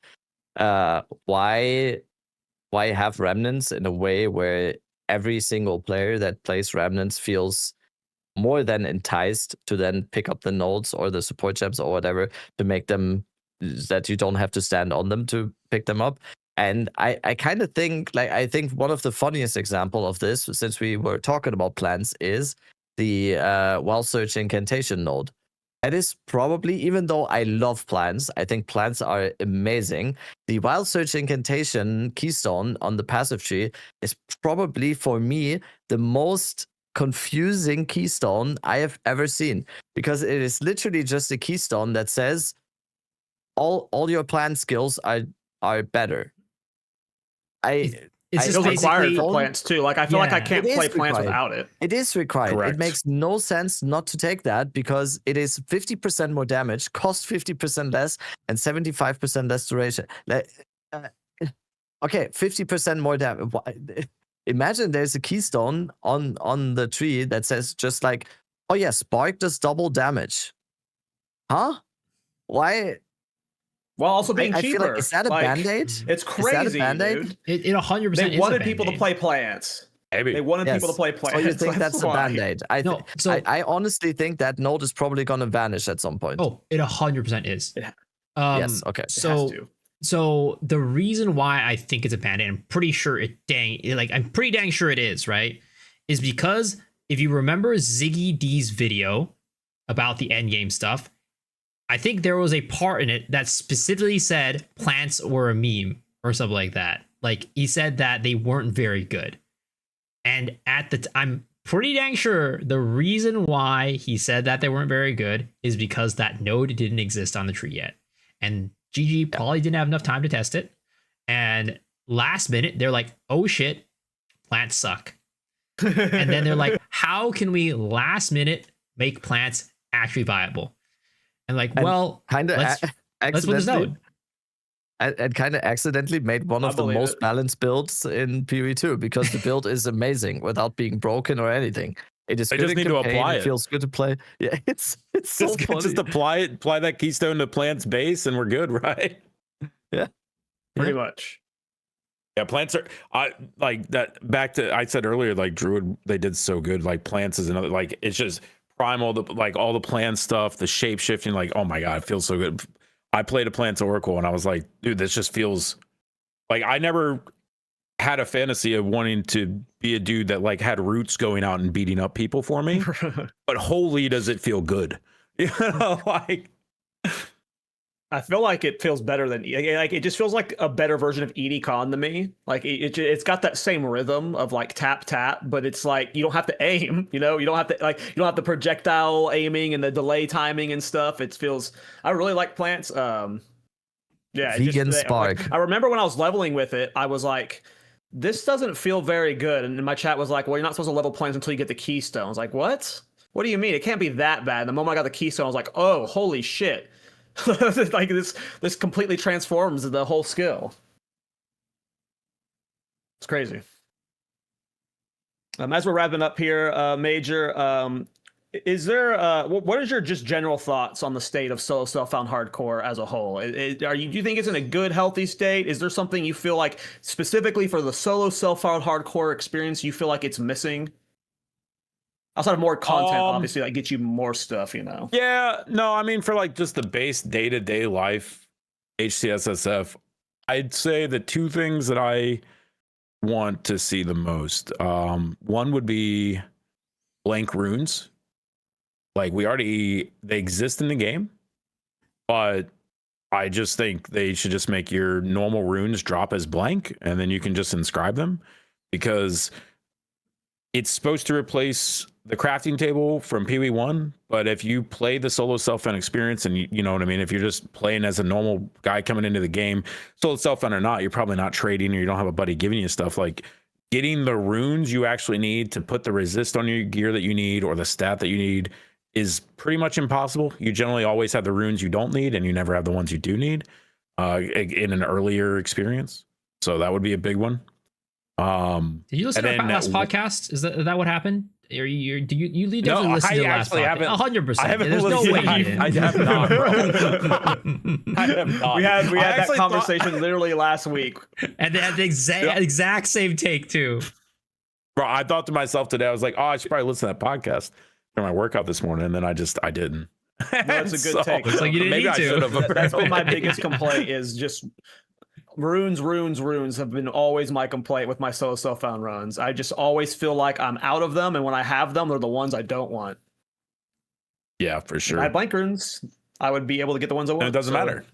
Yeah, it doesn't. And they can. I think you keep all the high-end runes, the new runes, but just the base runes, right? The fire, lightning, iron, mana, life, just the very basic runes. Just make all those drop blank, and then you can inscribe them as you need. Right? It doesn't have to be super complicated. The tech's already there. Then what was the other thing? He definitely listened to the podcast. I did not. I swear. I promise. Waystone sustain is something I really struggle with on HCSSF. Just actually sustaining waystones.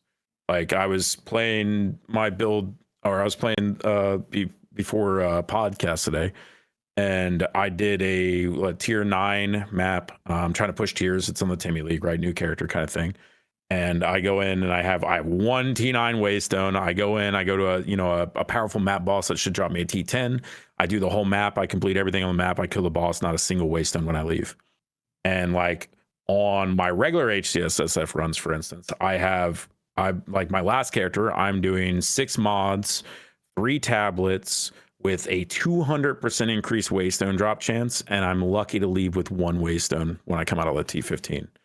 So I don't know. I have my tinfoil hat on. All right, I'm gonna put my tinfoil hat on for a second. Someone in my chat said that they think, because they went back like 2 leagues ago, and they were like, okay, waystones only drop for the same tier map that you're in. They no longer drop for lower tiers. So if you're in a 15, you only get 15s. You don't get 14s, 13s, 12s like PoE1. And someone in chat was like, I think when they did that, they just made it to where those just get deleted. And so I think, and again, tinfoil hat, but I think maybe what's happening is like they're dropping the waystones, but because they're not ranking them up to the right tier, it's the wrong tier, and the game code says can't drop the lower tier, and it's just getting deleted. Because my waystone sustain is generally horrible. And I know I'm hardcore, so I have to skip some waystones. It's not like softcore where you're not carrying nearly as much, but even like I'm doing like on my higher end characters where I'm doing 6 mods, and like the only thing I'm skipping is like penetration, mainly just like, resist penetration stuff or added projectiles or stuff like that. Everything else I'm running. And I, with a 200% increased waystone chance, and I come out with 1 waystone if I'm lucky, like something's not right there for HCSSF.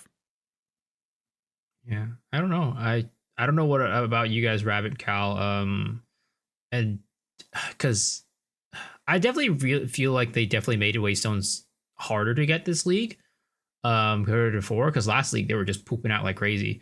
But my whole thing, like whenever I hear somebody say, "Oh, I'm having trouble sustaining waystones," I usually like, "Oh, you're probably not running them full 6 modded, but you're falling them full 6 modded." So yeah. I'm not sure because I'm most of the time get 2 waystones from every map boss. I get, so most of the time I get 1 to 2, but I guess my thing is if I'm 6 modded with 12 or 15 points into waystone increased drop on my Atlas tree, and I'm running 3 tablets that also have waystone increase. So at the end of the day, when I hit tab, it says I have, plus 200 or 250% increased waystone drop chance. I should be just dropping waystones. Yeah, you should be pooping them out. They should be everywhere, right? Like I should be like leaving them on the ground at that point. And I'm not. I'm very much struggling. Like I'm okay. I leveled. Time to go to Doriani and buy all of his 14s so I can 3-to-1 those into 15s. And don't even get what is. Okay, as an HCSSF player, what's a T16 map, bro? Is that a thing? Like, because I've tried to Val maps to get a T16, I can spend 100 Val orbs and get 3 of them. Like it's crazy. No, for me, this league, I have bought more maps than I've ever bought in any other league, like probably combined, like through like async trade, just like buying new maps to recraft and stuff. I feel like I've did plenty of like 6 mod maps, and yeah, I feel like I want to say I'm like on a drought. I haven't done too much mapping and solo stuff on hardcore yet. I definitely is. Anytime I rank up a map, it's because I 3-to-1 and force myself to rank up. And I'm almost always buying maps from the vendor in hardcore solo stuff on right now. So I definitely feel that from that perspective. I don't know. I have not had any issues at the beginning of the league. Yes, when I was not running full 6 mods, but ever since I've been running 6 mods, I had no issues with sustain. I don't know. I would say one thing that if you want to try it out, make a new character, don't buy any maps, and then try to sustain up to 15. Not at 15, but since you've already got a character at 15, you will not be able to buy maps from Doriani. He will only offer you 14s.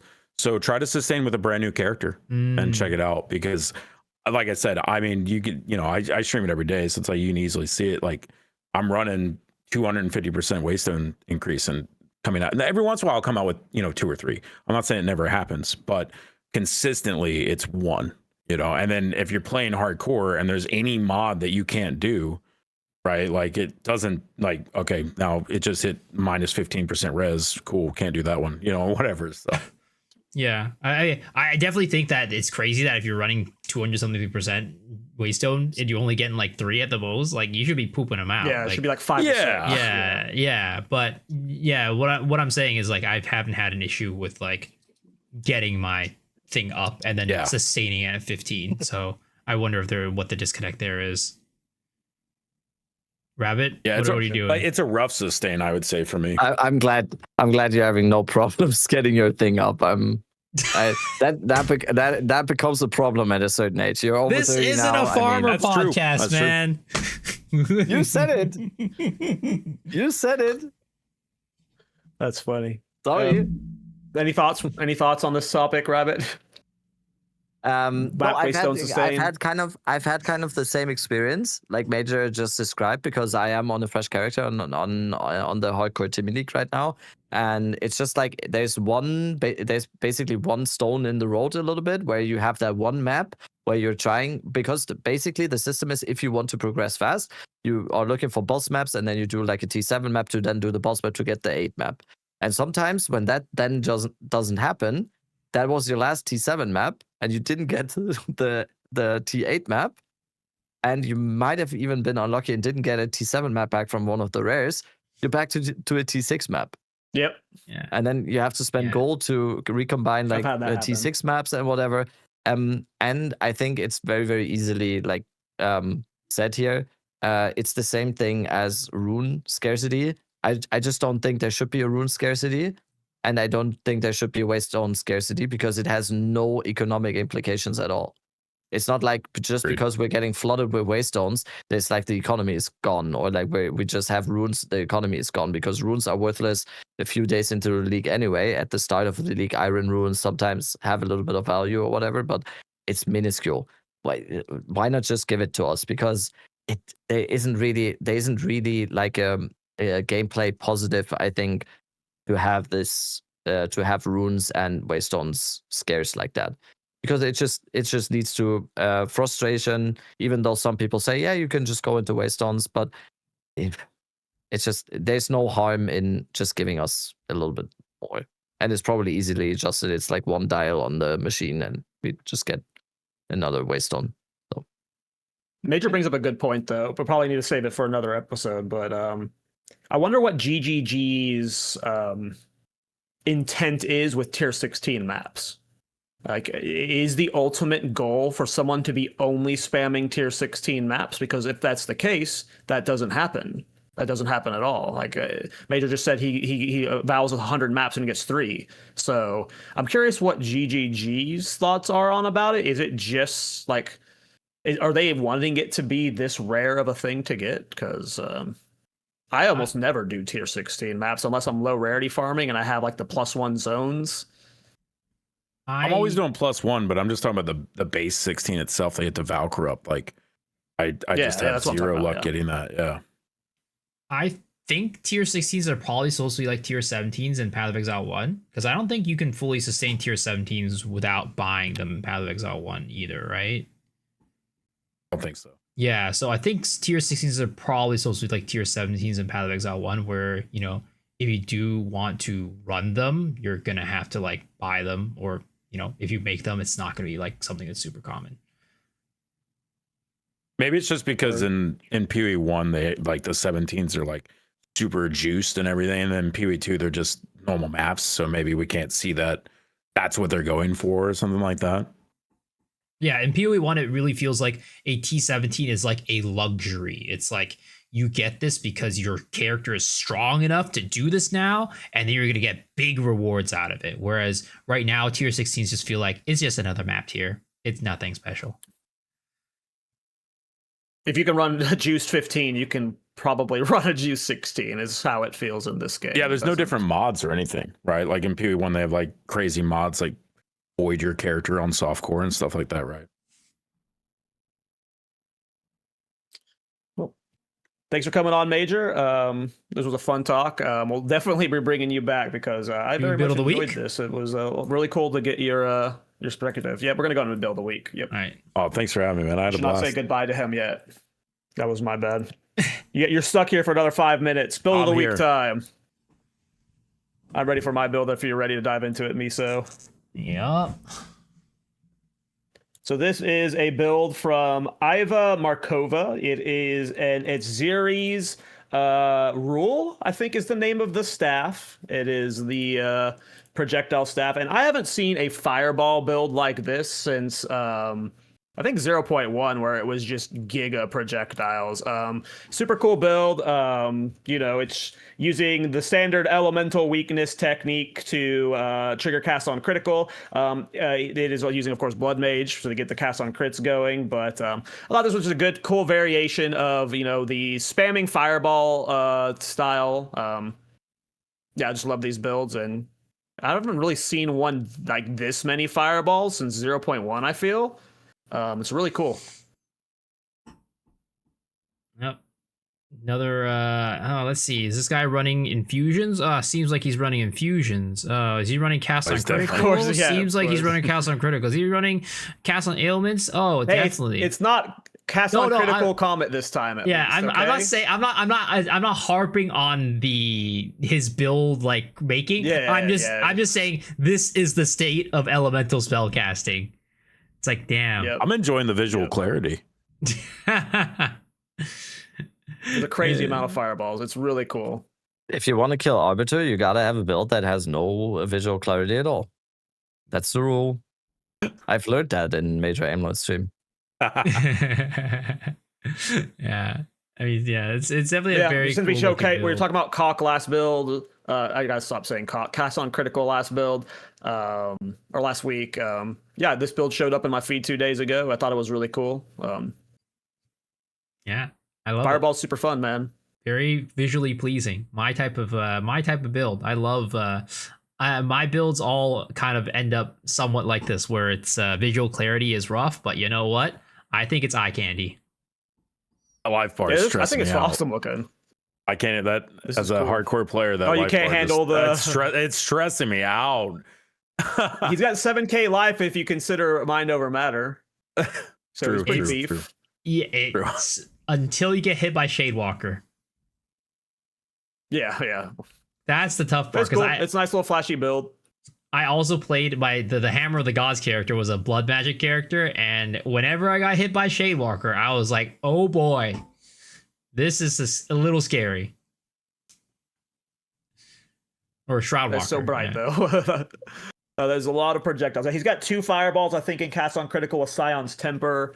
And yeah, it just leads to all the projectiles. Yeah. And as you Oh can my see here, the God. boss DPS Holy. is very average. And that was Easy 10 million DPS. And that was a really cool little like Z axis thing that happened right there too. I don't know if you noticed that. Yeah. And that was Fireballs cool. were hitting the screen. Super cool build. Well done, Iva. Mm-hmm. Yeah, I love it. It's very visually pleasing to me, at least. Yeah, this is definitely a Miso-esque build. yes. And you know, speaking of Z-axis, why clearly exists in the game. Why can Wyvern not actually fly with its flame breath? Tell me, you fly in the air, but you're freaking colliding with all the enemies. I imagine that's going to have to come in a future patch. That's going to be complained about until they change that. I hope so. Yeah. All right. My build time? Yes, sir. Yeah. So I have, this is Nacho Plays ARPGs, Sunder Titan. I, again, very much value visually pleasing builds. So to me, the, Herald chaining stuff is always a pleasure to see, but I just think it's really cool because it makes use of Sunder, which I think is a pretty underplayed skill. And I just didn't expect Sunder to have AoE like this. Like, that thing is girthy. That boy is big. So I was impressed. I was just like, wow, I never knew that Sunder could be like this, and makes me want to play a Sunder build, because in the same way that Glacial Lance is very it feels very weighty and impactful to me, Sunder, when I'm watching this, I'm just like, wow, that looks really nice. I think the MTX also adds an extra bit to that weightiness to it, but it feels really nice. But I also want to highlight this build because it's a what is it, Coming Calamity, right? That's the chest armor build, which I think a lot of people, I've had people come and ask me like, hey, is there any way to make like a good Coming Calamity chest armor like build? And I'm like, I haven't seen too many of them out there, and this is one of them. It's very, very nice, very strong, and honestly, just like I said, looks very visually pleasing and satisfying to play. Remember 2 weeks ago, before the first farmer podcast, we had to reschedule, where I was upset because I couldn't, or maybe it was a Rax podcast, but I was upset because I couldn't remember what build of the week I wanted to do. It was this build. Oh, it was this build, really? The build I lost. It was this build, yeah. I saw this when it came out, and I was like, oh, this is so cool. And then I couldn't find it again, and it was this one. I'm glad you showed it. This is awesome. I love Coming Calamity builds. Sunder's super cool. I used to play Sunder back when it was slower. I think in 0.2, you could like one-shot bosses with Sunder. And then they reworked it. And in 0.3, it just felt like it didn't feel as good. And I was only using it in I was using it in a Mjolnir build just to trigger Mjolnir. This looks awesome. This looks super cool. Indeed. Did it get changed in 0.4, Sunder? I think it might have gotten another cast time buff, I think. I can't remember. Yeah, I can't quite remember. Does it still have the base 1 second on it? It's been reduced over time. I don't know what the Okay. current base is, but it's definitely been reduced, and I think that's one of the changes that they made in 0.4. If they did change it, I think it was another base attack speed reduction change where it makes it faster. There's definitely a pretty fast Sunder he's got going. Mm-hmm. Yeah. Yeah, it's nice that it's scalable now. Yeah, and I mean, if you really want to push the speed, I'm sure that you could use it as some sort of reverse chill build, and that thing could be zooming.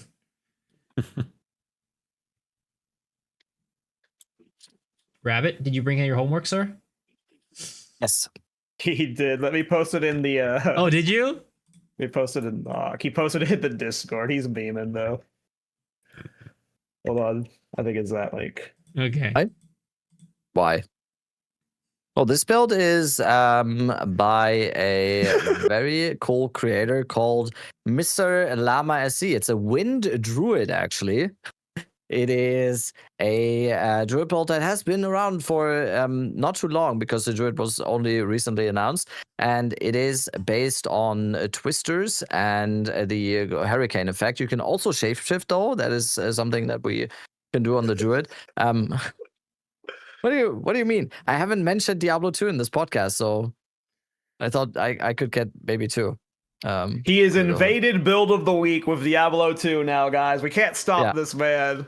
It's an amazing. It's super good to farm Chaos Sanctuary. It's just in the end game, it kind of does rely a little bit on Enigma, so you gotta get to that point to make it work like in a very, very good way. But you can use Spirit. You can use the Spirit combo. It's super, super easy to go. You just go with Shaco, Arachnid Mesh, and you're just off we go. And you can see like there's visual clarity. You can see it's not reliant on shapeshifting. Very, very good. This is the druid fantasy that most people are looking forward to in ARPG. So that's my build of the week, and there we go. This is what he thinks of you guys. He thinks your builds are all bad, so he has to showcase D2 builds. That's what Rabbit's saying right now. Yeah. He doesn't like any of your builds. Can't believe this guy. Can't believe this guy. I'm not sure what the problem is here. This is the type of guy who, like, you have an assignment for class, and then last minute he's like, oh shoot, I didn't bring an assignment, I didn't finish the assignment, I didn't do it at all, I didn't write the essay, and he just writes like some random bullshit on his letter, or writes in the random answers onto his assignment. It's like, I did the homework, all the answers are wrong, but I did the homework. He's here for the sex appeal. He's not here the for the teacher thinks he's funny, so he gets an A anyway. Wait, that's very scary. You just wait, were you there? Wait. Always. All right. Thanks again for coming on, Major. That was a fun talk. We'll have to get you back on because I'm sure there was so much more I wanted to talk about with you with Hardcore and So Found. Yeah, you have a lot of takes that I agree with. We agree with. I can yap about PoE 2 all day, man. Thank you guys so much for having me. I had a blast. Really enjoyed it. So yeah, thank you so much for inviting me. Where can the people follow you? Right here on Twitch, twitch.tv/Major Aimless. I'm live 7 days a week, 8 a.m. PST. Oh yeah. Miso, go ahead. Yeah, no, thank you for being on Major Aimless. It was great having you today. A lot of fun. As per usual, you can find me on twitch.tv/MisoXShiru, youtube.com/MisoXShiru, stream every single day. And we'll be probably, I feel like at this point I might not be playing Freesia either, but I'll definitely be playing 3.28. So look forward to that. But yeah, come hang out with me. It's a good time. Rabbit. Hello, I stream Path of Exile 2 every single day, and we're going to ExileCon. I'm beyond excited. Kalturak said it like earlier as well, and I kind of want to expand on it a little bit. This has been like, we are on episode 28. We had some wild 28? times. We had like the best of times, the worst of times, and it's always just been amazing. And I just want to thank those 2 other people on the podcast here, because I do feel like that is mainly what happened here. And once again, I just want to thank also everyone that listens to this podcast every single week. It's kind of insane to me as someone who has started content creation not even a year ago. This is all just like very surreal still and very, very insane. I can't imagine sometimes that people are actually listening to this, to me yap about shit and like starting discussions and whatever. I love doing this. We love doing this. It is absolutely insane. We are truly and really blessed to do this. And yeah, I just want to extend a thank you once again, because kind of a crazy day today with all of that. And yeah, just thank you all for listening every week. I'm glad there is something that people like listening to, and it's a positive in their week or in their day or whatever. And that's just like all I can ask for. That's why I love streaming, because I feel like I'm giving something to some people, whether it is 10 people, 100 people, or 1,000 people. I don't care. There's something positive there, and the podcast is just an extension of that. And I hope we're gonna at some point gonna have like episode 280 or something, and we're all sitting in a retirement home, and I don't know, speaking about like the PoE2 6.9 update. The good old days. Thank you once again. PoE3 ruined everything. Yeah, thank you once again. This is amazing. I will at least I can speak for me. I will keep doing this podcast until I fall over and die. I don't care. Yeah, let's go. Let's go to Auckland. Yeah. Let's go to Auckland. And yeah, I really do think that I said this in our like little group chat. I was like, I really think that 100% the podcast was the reason why we got invited. So thank you guys so much for the support. You guys really made it happen for us. Yeah. I just want to say you guys deserve it. Keep pumping out the PoE2 content. We need it. Thank you. Thanks, man. Appreciate you. We'll have you back for sure. It was a good talk. And yeah, when we first started the podcast, Mobilix has been our partner from day one, and they asked us, what we wanted from this podcast. And from day one, literally the only thing we said was, we want to go to New Zealand one day. None of us expected it to happen like within this, like, the year of us starting the podcast that we'd get invited. We were hoping like year 2 or 3 we'd get flown out to do a DM style interview or something. The fact that we're getting flown out to ExileCon is like literally a dream come true. So thanks to all the viewers and the community, of course. Path of Exile has a fantastic community, and yeah, we got an exciting year of the game coming ahead. So we'll see you guys next week, and thanks again, Major. Bye. Peace. Peace.